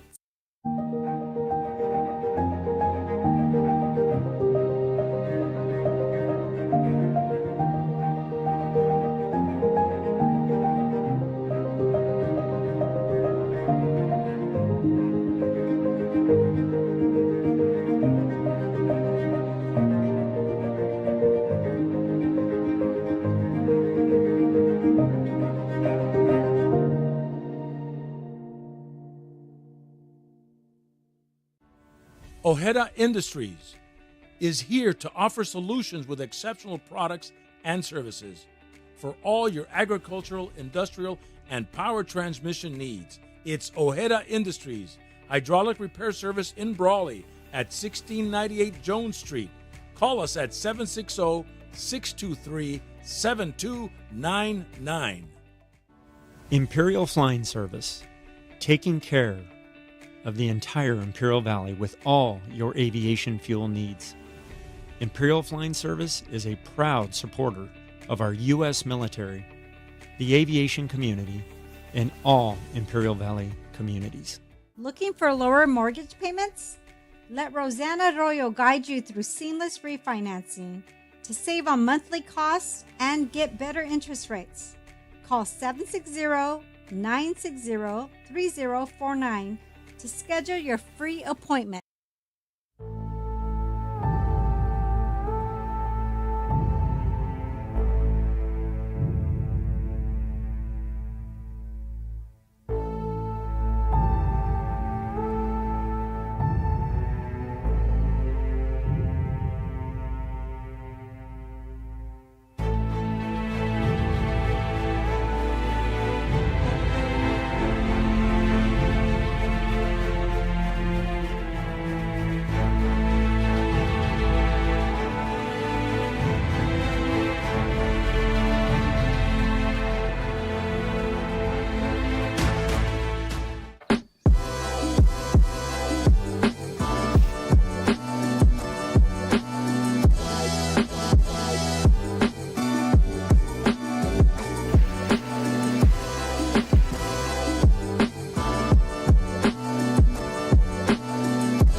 We're back at Eagle Stadium here at Southwest High School along Interstate 8, and we'd like to welcome Carlos Soto, the seasoned veteran athletic director at Vincent Memorial High School, and instrumental in a lot of the success that Vincent Memorial has experienced over the last 3 years since she's been at the helm as athletic director. Carla, welcome to our show. Hi, Vic. Thank you for having me. Thanks for the invite. Well, Carla, tell us what's going on with Vincent this year for the 24-25 school year, but particularly the fall program. You have football for the boys, flag football for the girls, tennis for the girls, and fill in the blanks. Well, this year we're really excited with the way all of our fall sports kicked off, especially with flag football. Right now, we were able to get a JV team. Last year, we didn't have one. They're doing really good right now. First in league. We got volleyball too, doing really well with JV and varsity. And then we have our tennis girls, of course, that they're always doing good. They're undefeated as of now. Our football team is doing really good. We've only had one loss this season so far. And yeah, we've been kicking it off pretty well. Well, with a small enrollment, and I mean that you have about 300 students competing against high schools that are twice as large or maybe 5 times as large, and Vincent Memorial has really established itself as an athletic powerhouse. What have been the challenges for you as far as scheduling games and matches and arranging for travel and in particular getting the San Diego area schools to come down to visit the Imperial Valley, particularly the months of August and September, and even October? It's still warm. Oh, yes, it's so warm. I think our biggest challenge has been for the last couple of years, well, since ever, right? Because we don't have a field. So that has been our biggest challenge, kind of scheduling our games around the Southwest Calexico that allow us to borrow their field. That has been the biggest challenge for us. This year we weren't on the road as much, but getting a 2-year contract with the schools really helps us out. Last year we were honestly traveling to San Diego for the first part of the season. This year we were able to host most of the games, but I will say that our biggest challenge has been field availability. So having a lack of facilities and relying on either city fields or other schools in the valley to be gracious to lend you their field when their teams aren't playing at home. Let's talk a little bit about the girls flag football program. It's one of the top programs in the San Diego CIF and possibly one of the top teams here in the Imperial Valley with Brawley and Imperial. And I know Calexico last year won the championship, and it's always the game between Calexico and Vincent should be an exciting one later this month. What can you tell us about the girls program? The girls, well, last year was a big learning experience for them. A lot of them, it was their first year. We had a lot of basketball players. They were all athletes, but I think we only had 1 or 2 players that knew the game of flag football. So last year was a really learning experience for us, and this year they're just back and better. We have a couple of freshmen that came in to really help us reinforce the team. Great leaders as well. They're year-round flag football players, which have really helped the other athletes learn the game better, understand the game better, and you can tell with the way that they came in and really helped us kick off the season. You were new when you started, and you had an experienced principal in Sister Lupita Hernandez, and we have a new principal now in Sister Patricia Rodriguez, I believe. Yes. How has that transition been, and how have you helped her? How has she helped you in moving forward? It's been good. I feel like I really understand how this first year is for her, because my first year, it was barely 2 years ago, right? So I kind of understand what it's like to be put on the spot, getting the hang of it, getting the hang of how the program works, how the school works. I have really helped her kind of lead her to understand kind of how athletics works at a small school, how we have the same athletes participate in each of our seasons, kind of get more involved with the games, with game days, the announcements, all that. She has really been helpful too with supporting the athletics program at the high school. But it's been good. It's been a good. So there's been a lot of cooperation and collaboration, Yes. and everybody's committed to moving forward. Yes. So what is the month of October highlight for Vincent Memorial? I think our highlight was last week's game for football against Cetis. It was our senior night as well. It was a really good game, but we are looking forward to playing Hopeville next week as well. And that game will be played at Calexico? Yes, on Thursday. On a Thursday. Well, maybe the Valley Sports Network might be able to provide coverage for that. Perfect. You guys are always welcome. Okay, any closing commentary that you'd like to say to the audience that I haven't asked? I think you covered it all. Vic, thank you so much for the invite. Okay, well, it's always a pleasure to have you on VSN, and we look forward to hopefully live streaming the game on Thursday and having you come back on, but more importantly, the remaining 2 quarters, that Vincent pull out this victory as they get league play underway. Ladies and gentlemen, Carlos Soto, the athletic director of the successful Vincent Memorial Catholic High School program. Thank you, Carlos. Thanks, Vic.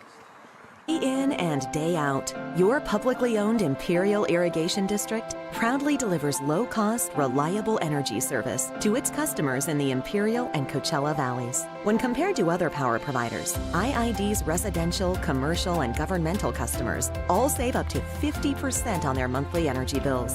That's because IID is committed to more than just delivering power. IID is committed to you.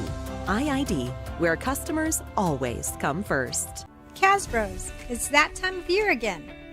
Team shirt options are available and ready to go out for adult, youth, and toddler sizes. Call us and let us know how we can help at 760-550-6878.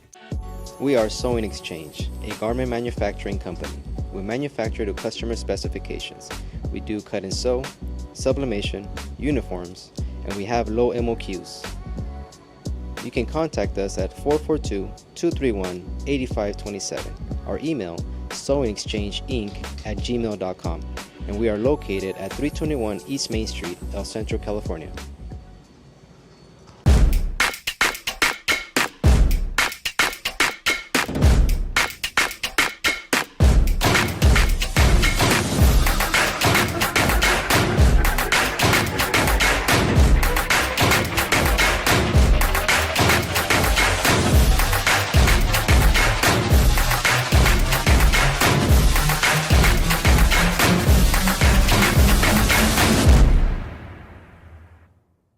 October is here with spine-chilling deals at Centro Motors. Drive away in a 2024 Ford Bronco with an APR as low as 3.9% plus up to $2,000 cash back on select models. Or if you prefer, get a 2024 F-150 with an APR as low as 1.9% $1,000 cash back and an extra $1,000 when you trade in your vehicle. And remember, if you don't come see us first, we can't save you any money.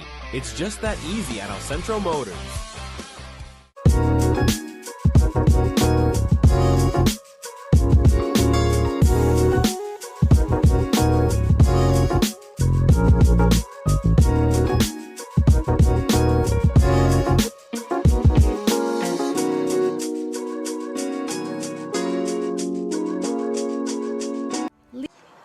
We're back live at Eagle Stadium, Vincent Memorial 7, Palo Verde 6, as we get set for the second half kickoff with Vincent receiving.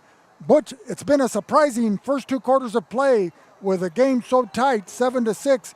What are the key elements or keys that both the Scots and the Yellowjackets need to perform in the second half to earn this victory?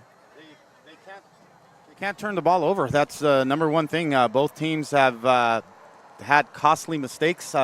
This game should probably be about 14-14, and Palo Verde has been capitalizing on running the ball, and they've been driving on the Vincent Memorial defense. Their defense has given up a couple of big first downs and a big touchdown. The defense got to put more pressure, got to be able to stop the run from them driving. And Vincent Memorial has only had like 3 possessions. They haven't had a lot of offense to display. Well, in that brief offensive selection, they've shown flashes of brilliance at the quarterback position with Patricio Carranza and the receiving of Joel Cervantes along with Diego Cisneros.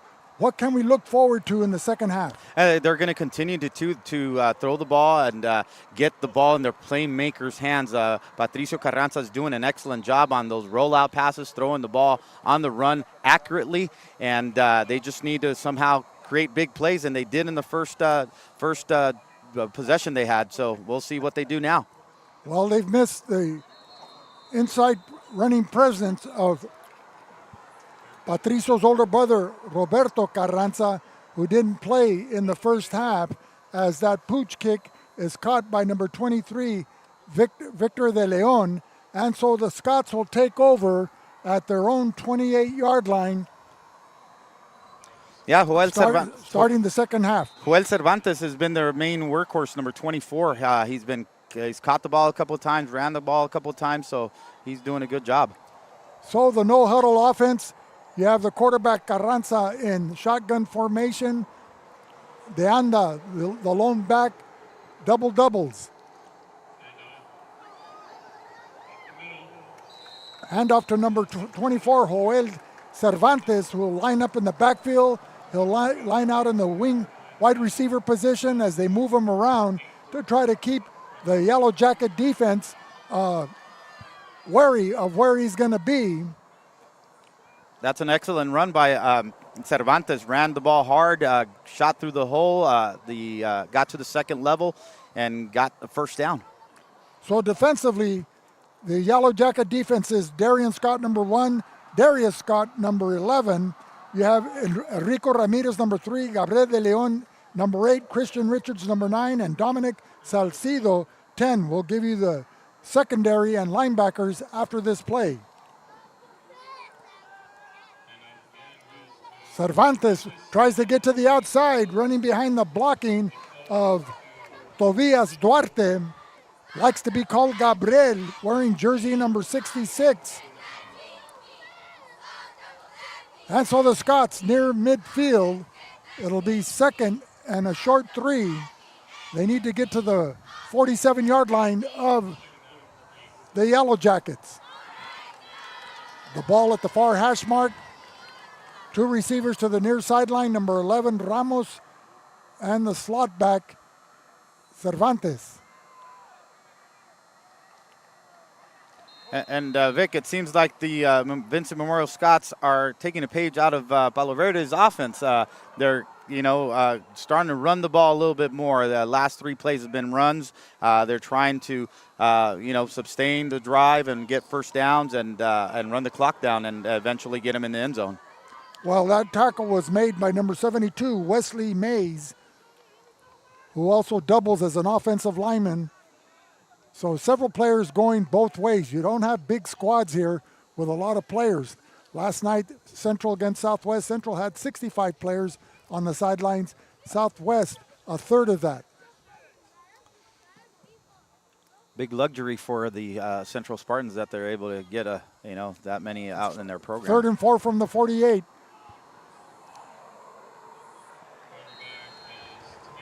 Flushed out of the pocket was Carranza, and he was brought down by number 19. Or Trajan Smith. We've called his name several times, so he's having an outstanding game. I think that's his 3rd tackle of the night that we've called. And a good stop for the Palo Verde Yellowjackets there. Big stop on 3rd down. So the Scots forced the punt with 9:12 remaining here in the 3rd quarter, their first offensive series of the second half. Back to receive is Darius Scott, standing inside his own 20-yard line. The punt takes a Vincent bounce, caroms to the 20-yard line, down at the 19. And that was number 13, Javier Sanchez, with the punt.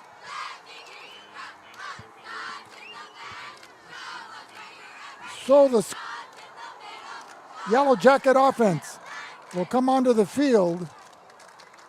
It's either number 8 at quarterback Gabriel de Leon or number 3, Erico Ramirez at quarterback. Whichever one isn't playing quarterback will move over to the running back position. I wonder why they do that. Just maybe one's a better passer and one's a better runner, so they mix them up a little bit. Well, the one thing it'll do is it keeps the defense guessing. Right. As we see Darius Scott, number 11, split out to the near side.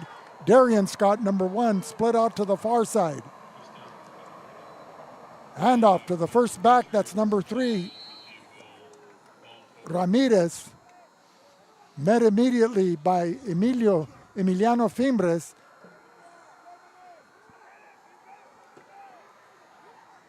Another hard run by number 3.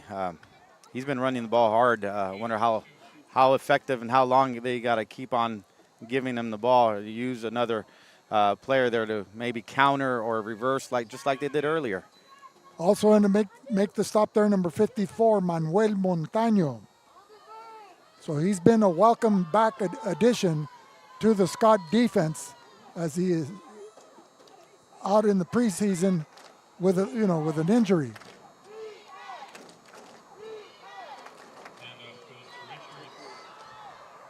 Handoff going off tackle to the left side and breaking through for a first down run, getting the ball from the 21 out to the 35-yard line. 2 shaken up players, one from Vincent and the ball carrier from the Yellowjackets.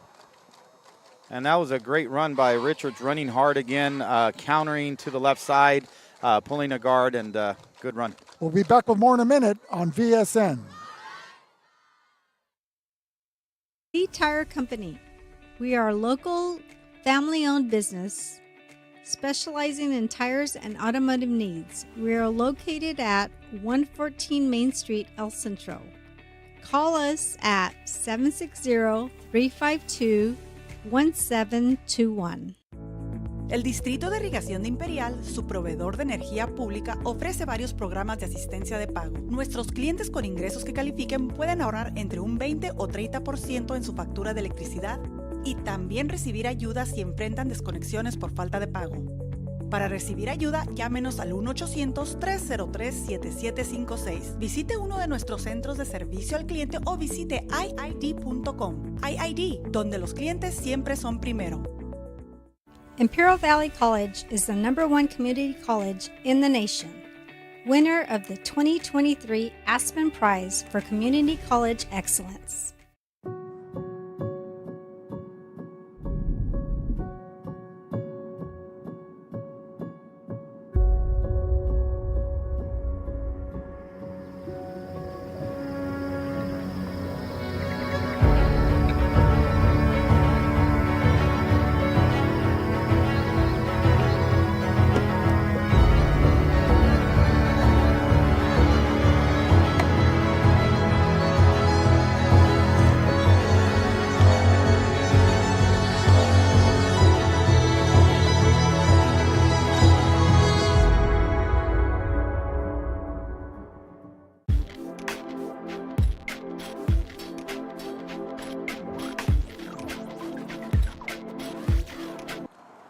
We're back live here at Eagle Stadium as the shaken up Scot, number 5, Jose Luis Wong, who suffered a leg injury early in the season. He started the year as the quarterback and defensive end on the defensive side. And so they've brought him off the field with a crutch as a pass play opened up to Darius Scott, number 11, catching everybody's surprise, including Butch, you and me, to boot. And as Gomer Pyle would say, surprise, surprise, surprise. He almost broke that. He was so close. Luckily, the cornerback was able to grab him by the jersey and hold him for a little bit as he brought him down. But great play call, quick slant. The quarterback executed with the quick release and hit him right in stride. And luckily for the Vincent Memorial Scots, it wasn't a big play, a huge play. Well, the offensive weapons being employed by the Yellowjackets are Christian Richards, number 9, Ken Salazar, 21, Trey John Smith, 19, and Darius Scott, number 11, along with Enrico Ramirez and Gabriel de Leon. So like a Houdini, who knows who has the ball? As under center, now it's number 3, Enrico Ramirez, as they split from the I to the split back formation, but it's not the wing T as far as the backfield is concerned. Straight handoff to number 9, Christian Richards, runs behind the blocking of Haragi and Rocha, picks up a couple of yards. In to make the stop, number 57 for Vincent, Jesus Martinez, along with number 52, Emiliano Fimbres. And they've been successful running the ball to the left side of the actual offensive line. They're doing a good job containing the big fella there. Number 57, another, 3-4 yards on the run? So it'll be a 2nd and about 6. The ball at the 42. They run right past Fimbres as he was so quick off the blocks from his nose guard position there in the middle of the line, causing disruption that he ran right past the ball carrier. He hadn't even received the handoff yet. There was a little confusion there between the exchange between the center and the quarterback. There was a timing issue. The defense read it well and shot through the line, and it seems like the quarterback wasn't ready for that snap. Well, the Scott defense, senior laden, led by Science and Ascolani, along with Fimbres and Montiel. Counter play to number 21, Kenneth Salazar, brought down immediately by Science. And looks like it's short by 1 yard or a half a yard, and we'll see if they go for it or if they punt it. Also in the play there, standout cornerback and linebacker, number 31, Lucio Ascolani. Looks like they're going for it. Looks like they got a bigger running back to help them out with running the ball, possibly like a fullback. So the strength of the Vincent Memorial team is their defense. And as they say, defense wins championships. Yeah, they've had a couple of turnovers that they've capitalized on, but Palo Verde, got to give them credit. They've been sustaining drives and running the ball.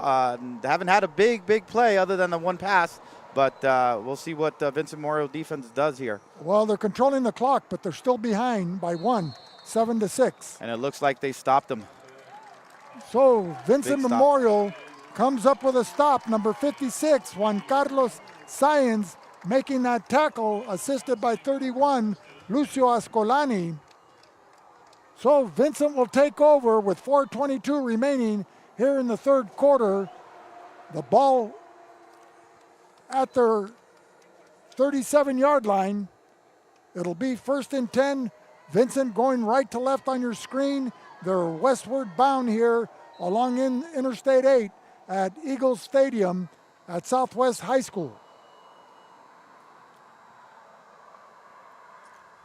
We'll see what Vincent does. If they run or pass, or they try to be balanced, and they're going back to the run. And the Yellow Jacket defense wasn't fooled there, as number 72, Wesley Mays, along with number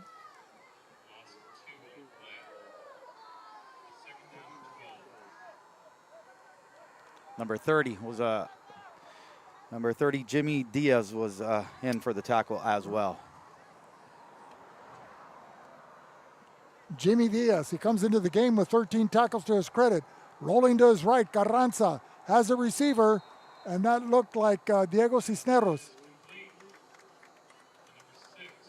Pickup of about 4 yards on the play. It'll be 3rd and a long 4, maybe 5. Hey, Vic, what do you think about Carranza? What does he bring to the table that they didn't have against Imperial? Well, he brings consistency, excitement. He's able to run out of the pocket and throw, running to his right or his left with equal ability and aplomb, and he looks sharp. And he's only a junior. He's doing a good job. Another pass to Cisneros, a possession receiver, good enough for a first down, caught at the 50-yard line. So that's all Vincent has to do is control the ball, whether it's via the pass or the run, and move the ball steadily downfield to see if they can punch in another score.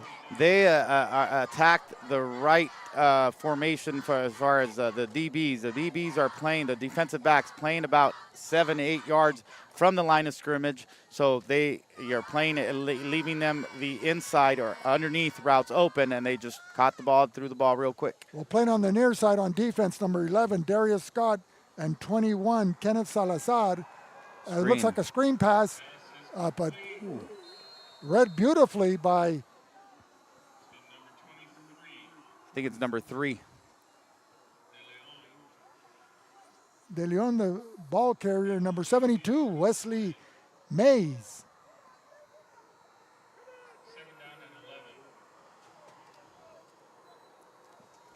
So it'll be second and 11, a loss on the play. The ball back at the 48-yard line of Vincent Memorial. Ricardo Vizcarra and Ramos split to the near side.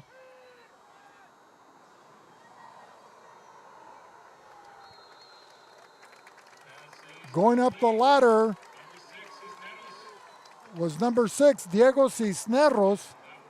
A beautiful reception. And it'll be a 1st and 10 for Vincent Memorial. Another great job once again by Pato Carranza, rolling out to the right, evading some defensive players and throwing a strike to his receiver. A mobile quarterback like that, what kind of pressure does it put on the defensive line? It's huge. It's tough to stop that. When you have a kid that could do both run and pass, you have different options. You could run him if needed to and pass him just like he's been doing. Well, what about their assignments? Do they have to watch for the run first, or do they pin their ears back and blitz? Well, that's more so the linebackers, puts more pressure on the linebackers on the second level to either stop the run or play the pass. Another reception to Cisneros. Tell us about that pass pattern. That was just a post route, a corner route, quick 3-step drop by Carranza. He led him well, threw the ball perfect, and a nice pitch and catch there. Good commentary and analysis. Tony Butch Morales, the standout quarterback of that 93-94 championship team representing the Calexico Bulldogs. Many moons ago. And tonight, Calexico is celebrating the 50th anniversary of the 1974 Desert Valley League Bulldogs. John Moreno was there with a call. John Moreno Brown. Hand off to, hit immediately. And that was number 21, Kenneth Salazar, and number 24, Joel Cervantes. Palo Verde's doing an outstanding job playing the run. Vincent hasn't been able to do much with the run. They've been throwing the ball successfully, so yeah, they got to keep on throwing the ball as quick out routes, quick rollout routes, and eventually go big over the top like they did earlier in the first quarter, in the first possession. Well, the passing game has kept the Palo Verde Yellowjacket defense on their heels as they're backpedaling. Carranza rolling out to his right, has a receiver downfield. Touchdown! And that's Diego Cisneros, the standout senior receiver, running a flag pattern. That's what they called it back in the day, Butch. What was it called in the 90s? It's called a corner route. You could call it a flag route, but it's just a simple 10-yard, and your direction is towards the corner of the pylon of the end zone, and it was a perfectly thrown. You're angling to the outside and catching the ball on your outside shoulder. That's correct, and it's a perfect pass by Carranza. It wasn't pretty, wasn't a perfect spiral, which doesn't matter as long as he gets it there. I thought the revolutions were tight there. So anyway, we get set for the Mateo Ramos point after attempt as the Scots look to extend their lead. The snap, the hold, the kick, and it's good. So at the end of the third quarter, Vincent Memorial 14, the Yellowjackets 6. We'll be back with more in a minute on VSN.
We're back here at Eagle Stadium as the Scots, coming off a beautiful passing catch from Carranza to Cisneros to extend their lead to 14-6 as the fourth quarter is underway with a Mateo Ramos kickoff to the 20-yard line. That's Darius Scott with the ball brought down immediately at the 34-yard line, make it the 33.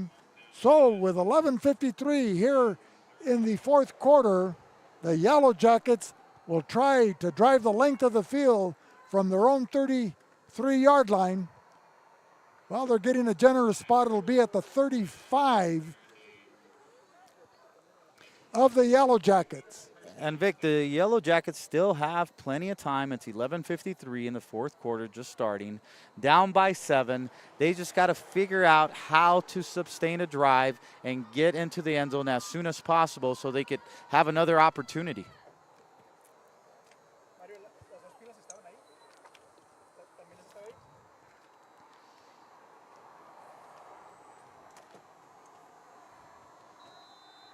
And surprisingly, Palo Verde has gone to the air a couple more times than I've normally seen them. So I'm curious to see if they're going to continue that, or they're just going to continue to ground and pound the ball down the inside part of the defense. Well, it looks like they're running from the power I formation.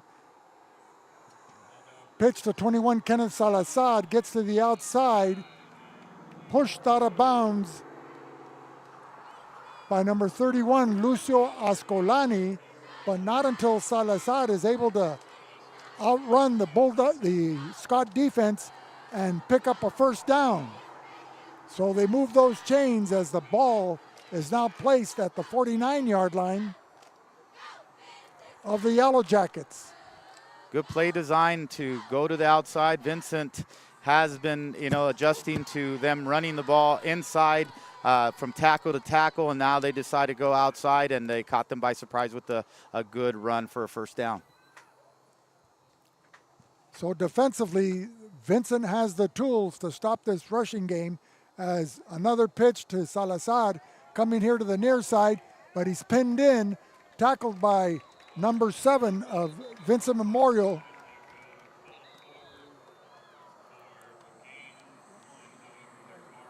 That was Patricio Carranza.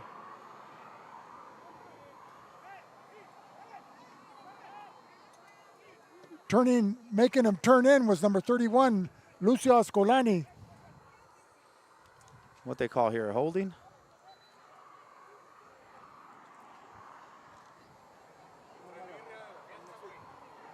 So with 11:04, our sideline camera is now going international on us.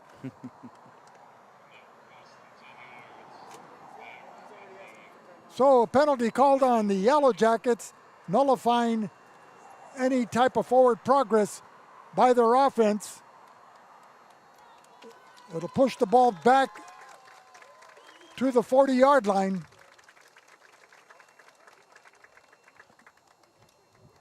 Tonight's officiating crew headed by J.J. Jackson, representing the Imperial Valley Officials Association. Will give you their names after this play as the Yellowjackets still in the power I. Quick slant to Darius Scott, overthrown as he was running a slant in. Surprise to you, Butch? No, they've tried that play, and they actually were able to complete it earlier. It's just a bad throw, bad timing. You got to be able to put them right on the numbers. It's not a real difficult throw to throw. Just, you got to take some off of that particular hard throw he did there. Well, the officials, J.J. Jackson, the white hat, James Bentley, the umpire, Gabriel Castro, the head linesman, Lloyd James, the line judge, and the back judge is John Robb, an outstanding officiating crew representing the Imperial Valley Football Officials Association, and we thank them for their service. Outstanding job, gentlemen. Rolling out to his left, it looks like a reverse. There goes Darian Scott. Nobody's fooled on that play, and it was... That play took too long to develop, and it was easy for the actual defensive front to read that and stay put at home. He ran into his own guy. But he had to be tackled by somebody. Okay, but there's a guy there bringing him down. 50 or 56? Okay, 50 for Vincent Memorial. So making that tackle was number 50, Gael Santillan. First time we've called out his name. Has 3 tackles to his credit this season. So from his defensive line position, able to hold his position there on that reverse, and wisely so. You teach defensive linemen when you see an outside run to stay, coming down the line and make sure there's no one coming and reversing it. He was able to see that and read that and make a good tackle. So defensively, the Scots go with Alvaro Pereira, Juan Pablo Rivero, Diego Buenrostro, Juan Pablo Cueva, Eric Munoz, Lucio Ascolani, Ricardo Montiel, Gael Santillan, Emilio Fimbres, Juan Carlos Sáenz, and Manuel Montaño.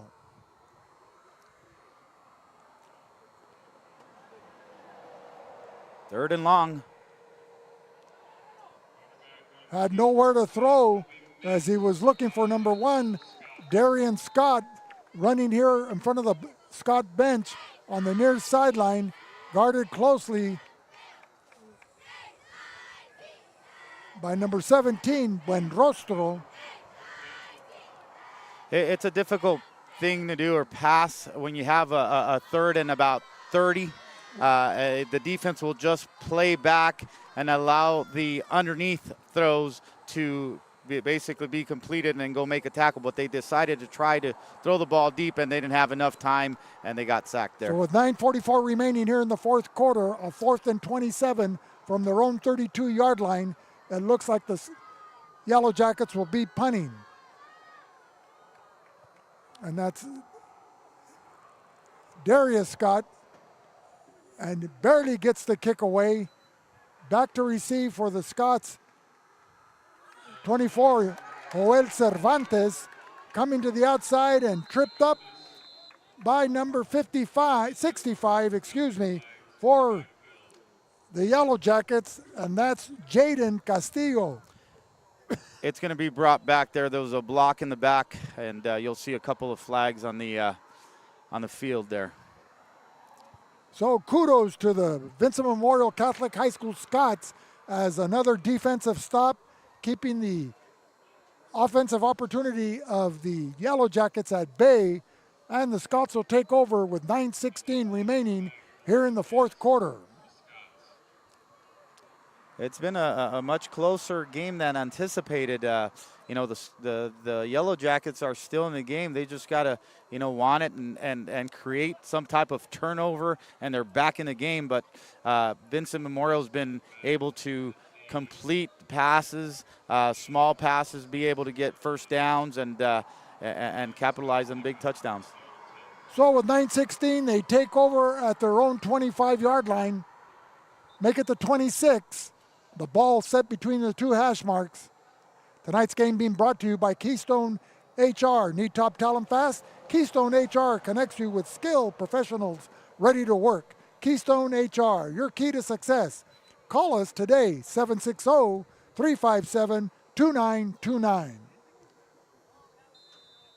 This next play will be brought to you by CR&R as Carranza in shotgun formation. Valdez with a snap. Duarte, the pulling guard. Handoff to Cervantes. Cervantes gets to the outside for a first down behind the blocking of Tobias Duarte.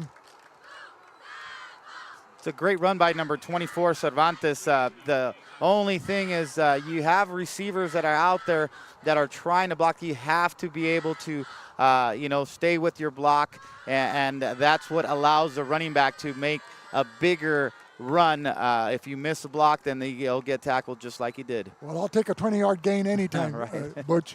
Over a 50-yard gain, though? Well, that was a good run. And just like I mentioned, got to sustain blocks. You can't argue over a piece of pie that hasn't been baked yet. Right? Got to bake it, though. Fake handoff looking deep. overthrows everybody. The intended receiver was number 6, Diego Cisneros, as that pass play was brought to you by CR&R. Need reliable waste disposal? CR&R Waste Management has you covered. Our eco-friendly services keep your community clean and green. Visit crnrwasteservices.com, the face of a greener generation.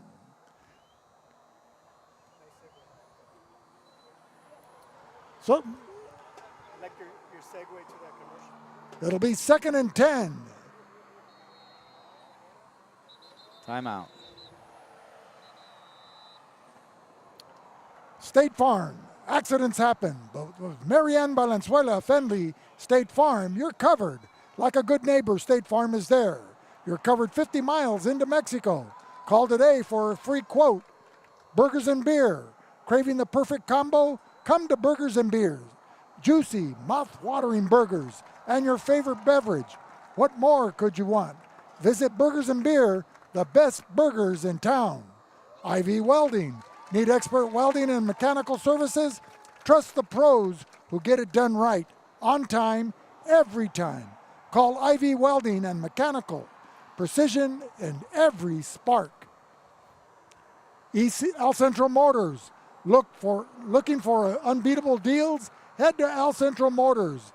Get huge savings on all your favorite Ford models. Visit us today at El Centro Motors, where your dream car is waiting. Don't miss out. Sanders Architecture and Engineering. Discover innovation with Sanders Architecture and Engineering. Trust Sanders to build the future today. Wishing all Valley teams a safe and successful season. Esqued Realty. This game is being brought to you by Mark Esqued. Thinking of selling or buying property? Trust the experts at Esqued Realty. With unmatched local knowledge and offering professional and friendly service for 30 years. Esqued Realty, the mark of excellency. Carranza in shotgun formation. Cervantes in motion. Valdez with a snap. Rolling out to his left. Fires quickly. And he has, Mateo Ramos had the ball. He was on his knees and wasn't able to come up with that grab. So it'll fall incomplete.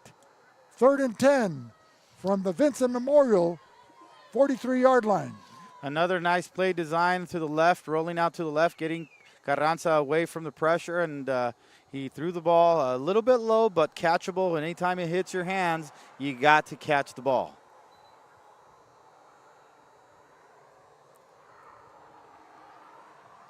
.8:20 remaining in the 4th quarter. Vincent 14, Palo Verde 6. Carranza, shotgun formation. Fakes the handoff to De Anda. Wide open as Diego Cisneros catches the ball at the 40-yard line, struggling for forward progress, and an overzealous hit. Personal foul could be additional yardage on that outstanding pass catch by Diego Cisneros, the senior standout receiver. Palo Verde's big worries is not getting beat deep right now, so they're playing back, allowing the underneath and intermediate type throws open. And that was just another great example of staying in the pocket and delivering a great pass by Pato Carranza. That late hit was by number 72, Wesley Mays, that brought on that infraction of the personal foul, advancing the ball across midfield on the reception and an additional 5 yards to the 44-yard line of the Yellowjackets. Victor De Anda, the lone running back, flanking the right side of the quarterback, Patricio Cervantes, in shotgun formation. Triple receivers to the handoff to De Anda, gets to the outside, trying to run behind the blocking of number 66, Gabriel Tobias Duarte. Gets a couple of tough yards, advancing the ball to the 42. Arctic Air, beat the heat with our top-of-the-line Carrier air conditioning systems at Arctic Air Conditioning and Heating. Stay cool and comfortable with unbeatable reliability. Call Arctic Air today for a free consultation, 760-352-8855. Okay, Butch, you've got the call.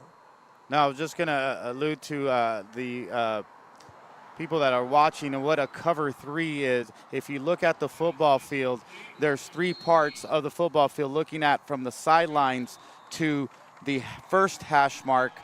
You see one part where you could go 1/3 of the football field, and then from hash mark to hash mark, the middle of the field is another third of the football field, and then from hash mark to the far sidelines is another deep third of the field, and you have the defensive backs which play on the outside from the hash mark to the sidelines, and then you have the safety that plays back in the middle from hash mark to hash mark. Their responsibility is to play back about 7-8 yards, not allowing any receiver to get past them towards the touchdown area.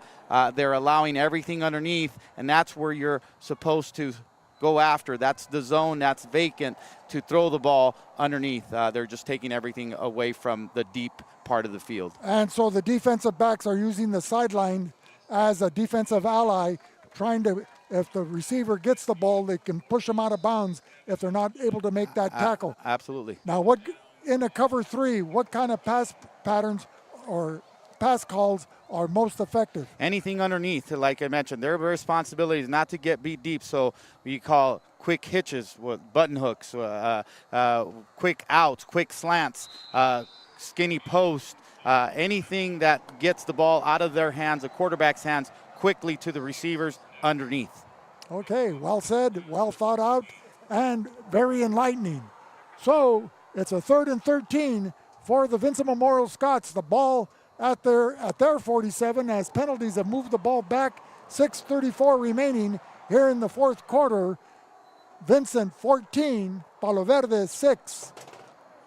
Still a close game. Anytime a big play by Palo Verde could get them back in the ball game. Well, the next Vincent play is brought to you by Sewing Exchange. Carranza rolling out to his right, looking downfield. He has lots of green. He decides to run, and he gets out of bounds at the 36-yard line. A nice pickup. Need expert sewing and alterations? Visit the Sewing Exchange. Fast, reliable service for all your tailoring needs. Located on 321 East Main in El Centro. The Sewing Exchange, where quality meets convenience. La Fonda Bar and Grill. Craving authentic Mexican food? Head to La Fonda Mexican Bar and Grill in El Centro. From sizzling fajitas to our famous enchiladas, we've got something for everyone. Visit us today for a taste of tradition. La Fonda Bar and Grill. We'd like to thank our sponsors for making this game possible and allowing us to live stream this into your living room. Carranza waiting the snap. 3-step drop, looking downfield as a receiver. Cisneros, and he makes the catch. Good for a first down. A post pattern, and brought down immediately by number 1, Darian Scott.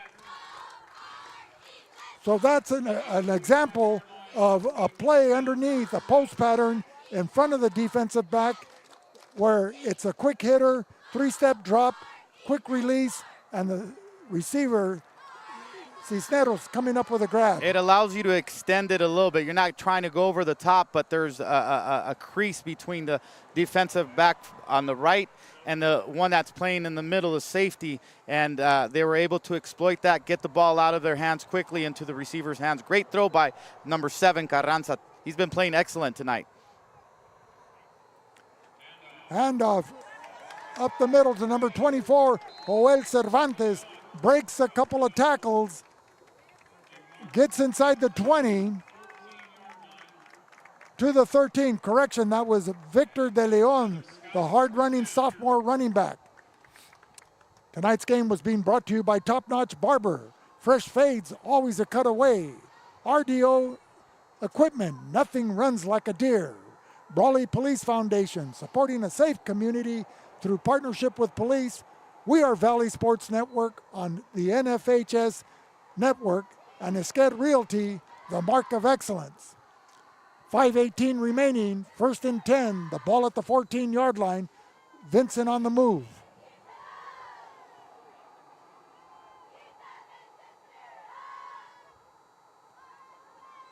Handoff, stopped immediately by Cervantes. Underneath that pile was number 68 of the Yellow Jackets, that being Antonio Barron. And number 19, Trajan Smith. Teaming up to make that tackle. Very impressive, not only live, but also on the screen. Hey, Vic, Palo Verde right now needs to apply pressure to the quarterback. They have not done a good job. He's been able to stand in the pocket strong and deliver accurate throws because he's not being pressured. So they got to figure out a way to get to the quarterback.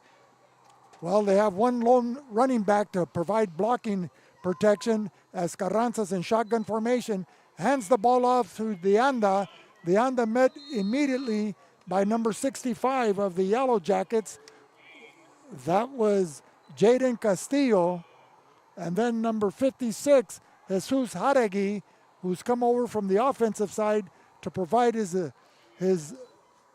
experience on the defensive end. And so a short pickup, bringing up a 3rd and 8 from the 12-yard line. They need to get to the 4-yard line for a fresh set of downs. It's a big play right now for Palo Verde to try to get the ball back or force them to try it on 4th down. Well, Vincent has 2 plays to try to get 8 yards. That's the mindset you have to have once you're inside the 20. Slant pass. Right through the hands on a post pattern to number 20 of the Vincent Memorial Scots, that being Ricardo Vizcarra. You got to make that play. You make that play, that puts the ball game away. Yeah, with 3:21, did it hit his hands? Yep. And the survey says yes. The rule is, it hits your hands, you got to catch it. You know, and that's something that really stood out to me when we saw the Imperial game against Vincent. Their freshman receivers, they had hands of glue. You know, they were catching everything. And it also helps to have a receiver who's 6'5" when you're throwing the ball up in the air like that. Ladies and gentlemen, tonight's game being brought to you by IID, the Imperial Irrigation District, your local public water and energy company. Marianne Valenzuela Finley, State Farm Insurance Agent in the Imperial Valley. Grasso's Fine Italian Dining Experience. Intercare, improve the health and wellness of our community. The Dom Team, for business, residential, and farmland real estate. IV Welding and Mechanical, industrial welding contractor. La Fonda Bar and Grill with our friend Tony Camacho. Burgers and Beer, best burgers in town. CR&R Incorporated, the face of a greener generation. Havens Landscaping, for all your landscaping material needs. Reach Medical Response Service, Medical Transportation Service. Ojeda Industrial Industries, Hydraulic Service and Repair, and Imperial Flying Service, proud supporter of our U.S. military. So with a 4th and 8, the ball at the 12-yard line, 3:21 remaining here in the 4th quarter. Vincent with an 8-point cushion, trying to add on to that total, the score 14-6. This could be the play of the night here.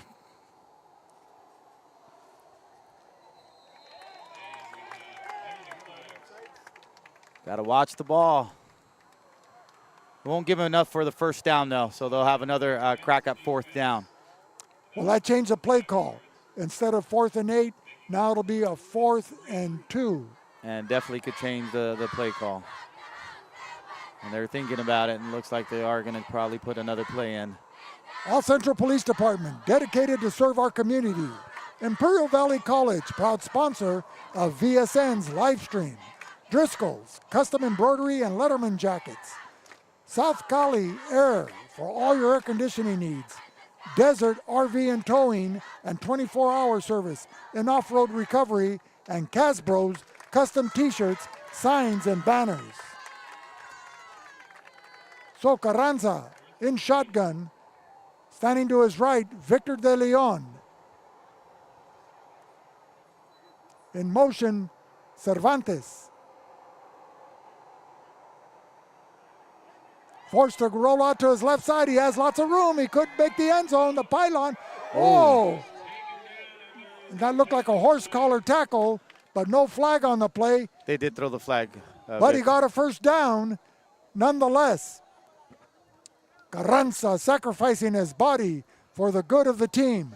He made the right decision there. The receiver that they ran in motion, they were trying to throw to him on a flat route, was covered, and he elected to run it for a first down, and eventually, we'll probably put it in the end zone here with the yard away from the end zone. A heads-up play by the junior signal caller, Patricio Carranza. I'm impressed with him. He's grown so much in the last couple of years that I've seen him throw the ball, and now he's making the right decisions. As a quarterback, that's what you want. Not necessarily somebody who could throw the ball 60 yards in the air, even though that helps, but you want a leader. You want somebody that takes care of the ball, who makes the right decisions at the right time. And so if you're looking for the right time, ladies and gentlemen, Hart Insurance, full-service insurance agency, and Johnny's Burritos, Imperial Valley tradition. So it's a first and goal from the 1-yard line. Lining up under center, Patricio Carranza. Valdez with his hands on the football, ready to snap. Straight handoff to De Leon, and the rugby scrum, and he's pushed back. So it'll be second and goal, possibly from the 2-yard line, maybe as even the 3.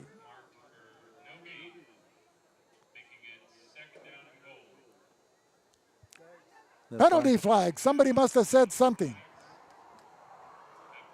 What kind of toothpaste are you using?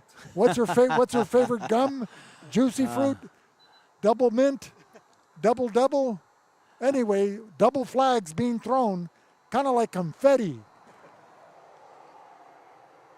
Must have said a funny joke or something. So apparently the Referees Association wasn't pleased with it, so they're conferring. And if it's on the Yellowjackets, it'd be half the distance to the goal. So it gives them a couple of inches to move forward. If it's Vincent, they'll move it, 5 yards back? Yeah, 10 yards back? What's the maximum penalties? 15, no? Oh, well, it depends on the penalty. Keystone HR, Robbie Herrera. That penalty brought to you by Alford Distributing, family-owned and operated business since 1947. El Centro Motors. Visit the team at El Centro Motors for your next truck, car, or SUV. Arctic Air, dependable air conditioning repairs and service you can trust. We are Valley Sports Network on NFHS, your National Federation of High School Sports Network. So time has been called. We'll be back with more in a minute on Valley Sports Network. You just have to get in the seat of the new John Deere Gator XUV. Not because it puts work in its place, but because all this versatility kind of just makes your day.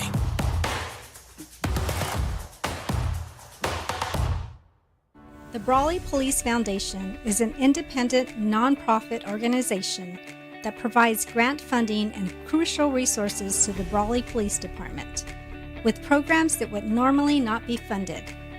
These programs directly improve public safety and enhance the quality of life for our citizens. We're back at Eagle Stadium. 1:55 remaining in the fourth quarter. Vincent 14, Palo Verde 6. Vincent with a second and goal from the 1-yard line. Carranza under center. Rolls out to his right. He's got a receiver, and that's Diego Cisneros with his second touchdown reception of the game. Great play call design there. Everybody's expecting the ball to be muscled down the offensive line, and we're able to execute a play action throw. And that was the third touchdown pass for tonight by junior quarterback Patricio Carranza. Ladies and gentlemen, This broadcast is the sole property of VSN, the Valley Sports Network. Any reproduction or rebroadcast without the express written consent of the owners is strictly prohibited. Cervantes with a hold. Valdez will be snapping the ball, and Mateo Ramos will, soccer style, attempt the point after attempt. The snap, the hold, the kick. And he splits the uprights. Vincent 21, Palo Verde 6, with 1:39 remaining. We'll be back with more in a minute on VSN. Could you use help with your electric bill? Imperial Irrigation District, your public power provider, offers several payment assistance programs. Our income-qualified customers can save up to 20 or 30% on their electric bill and also receive assistance if they face service disconnection for non-payment. For assistance, call us at 1-800-303-7756, visit one of our customer service centers, or find us online at iid.com. IID, where customers always come first. Grosso's, an Imperial Valley tradition since 1955. Family owned and operated. Located at 1902 West Main Street, El Centro. Grosso's is open Wednesday through Sunday at 5 p.m. Order to go or come in for the Italian dining experience. Intercare since 1970. When it comes to healthcare, Intercare is here to help, with locations throughout the Imperial Valley. Intercare, improving the health and wellness of the community. So we're back getting set for the Mateo Ramos kick. And a high booming kick going into the end zone, a touchback. And so the Palo Verde Yellowjackets will take over at deep in their own territory at their 25-yard line as Vincent Memorial's vaunted defense takes the field. Well, Butch, with 1:39 remaining, I think there's been a clear immersion as to who the players of the game to receive the Burgers and Beer nominations. Who do you like? Well, I like the play of Pato Carranza tonight. He's done an outstanding job standing in the pocket, delivering a big play when he had to, or a good pass, rolling out to the pocket, and throwing the ball to his receiver, outstanding receiver. And that was number 6, Diego Cisneros. Diego Cisneros, a couple of touchdown receptions tonight, especially that big one right now to put the game away. The outstanding play by both of them tonight. And he came alive in the second half, making key receptions to keep drives alive or giving the Scots first down opportunities and being hit as he was catching the ball. That's what impressed me most, is that he caught the ball, brought it close to his chest, and kept possession. Secured it. So trying to get to the outside, the Yellow Jackets relying on the running of Christian Richards. Short pickup on the play.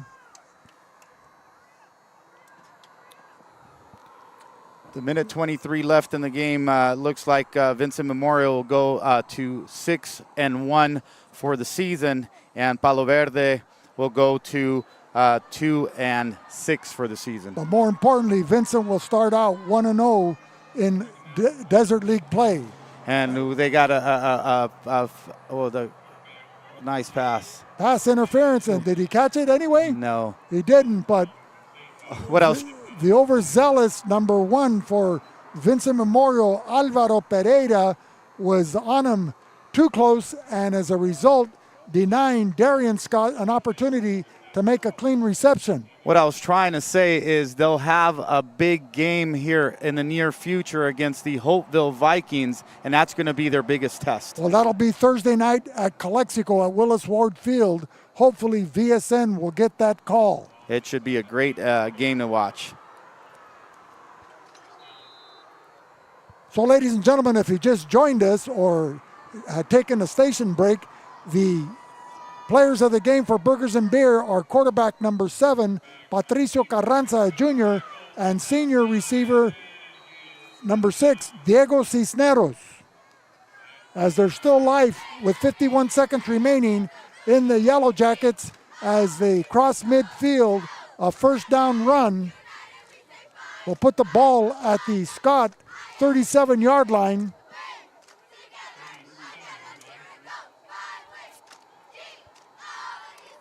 (21-6) in favor of the Scots of Vincent Memorial High School. They just came here, and the objective is to win the game, and they won the game. They didn't put a lot of points on the board. It wasn't pretty, but they found a way to somehow in the second half regroup and put the game away. So congratulations to them.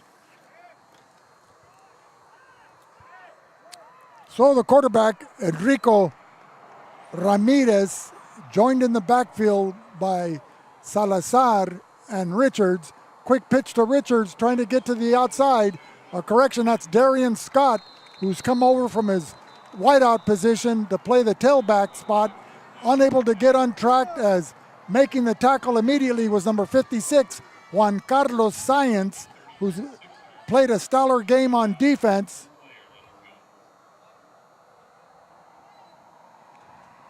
And a shaken up Yellow Jacket on the play. We'll be back with more in a minute on your VSN network. Whether you're looking to purchase or sell, your next home awaits. Give the Dom team a call. With over 50 years of experience and over 100 years in the Imperial Valley, Andy and Doug can help you find the right home at the right price fast. Visit us online at www.thedomteam.com and let Andrew and Doug find the perfect home for you. Call today, 760-337-8600. At Burgers and Beer, our customers are like family. Let's hear what a few of them have to say about us. We're here at Burgers and Beer with the best burgers in town. We get to sit together and enjoy the great food. I like from Burgers and Beers and the lemonade. For the fresh iced tea, whether it's breakfast, lunch, or dinner. This is wonderful, very fast, very efficient. I love the great food and family environment. I love the burgers and the customer service. So come and see us and find out for yourself at Burgers and Beer.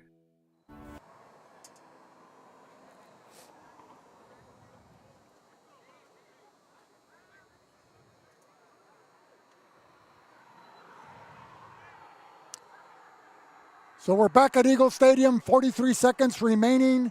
It was Darian Scott that was shaken up on that play. Outstanding tackle by number 56, Juan Carlos Sáenz. The ball here at the near hash mark at the Scott 46-yard line. Ramirez at quarterback. Dropping back, looking for a receiver, forced to scramble to his left. He's pinned in by Montaño, and in to make the tackle quickly was number 50 for the Scots, Gael Santillan.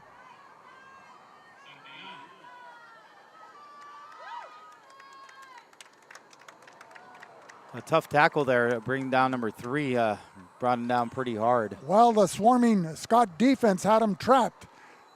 He had nowhere to run and nowhere to hide. There you go. I was wondering Martha when that was and the coming out. Vandellas, we save it for the best. Woo! Save the last for best. Johnny Moe, we couldn't resist. Happy birthday, my little brother. Johnny Moe, congratulations. 64 years on a beautiful October day, October 11th, 1960. Enjoy it, brother. A star was born. Juan Manuel Moreno Carrillo. Mr. Bulldog himself. Baby John.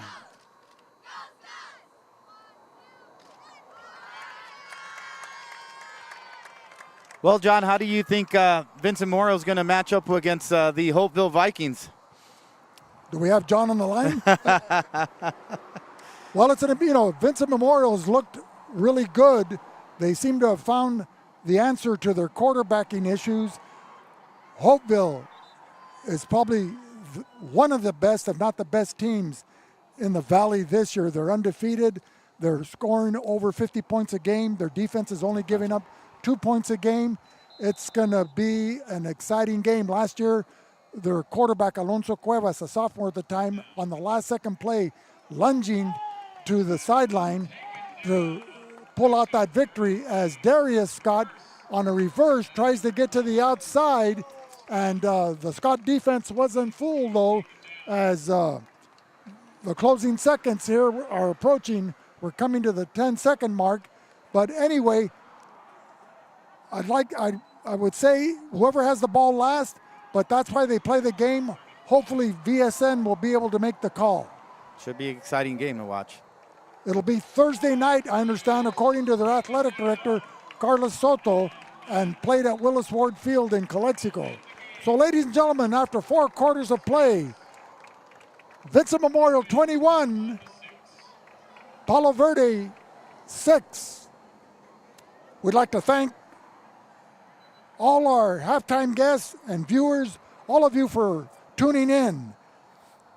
Our program director, Will Torres, and Ron Rubio at vsnsports.net, the Valley Sports Network. Our technician in the booth, Jose Alejos, and our cameramen, Luis Panchito Garcia and Mario Contreras. And of course, the people that make our broadcast possible.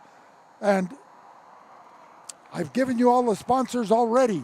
Ladies and gentlemen, we'd like to thank Butch Morales for his insightful color commentary and game analysis of breaking down the offenses of both the Palo Verde Yellowjackets and the Vincent Memorial Scots. Join us next week from the Chocolate Mountains to the Sea of Cortez and all along the border on a Friday night when VSN, the Valley Sports Network, the source for Imperial Valley sports, will travel to Calexico High School on Thursday night for the game of the week between the visiting Hopeville Vikings and the hosting Scots of Vincent Memorial High School at Willis Ward Field on Calexico High School.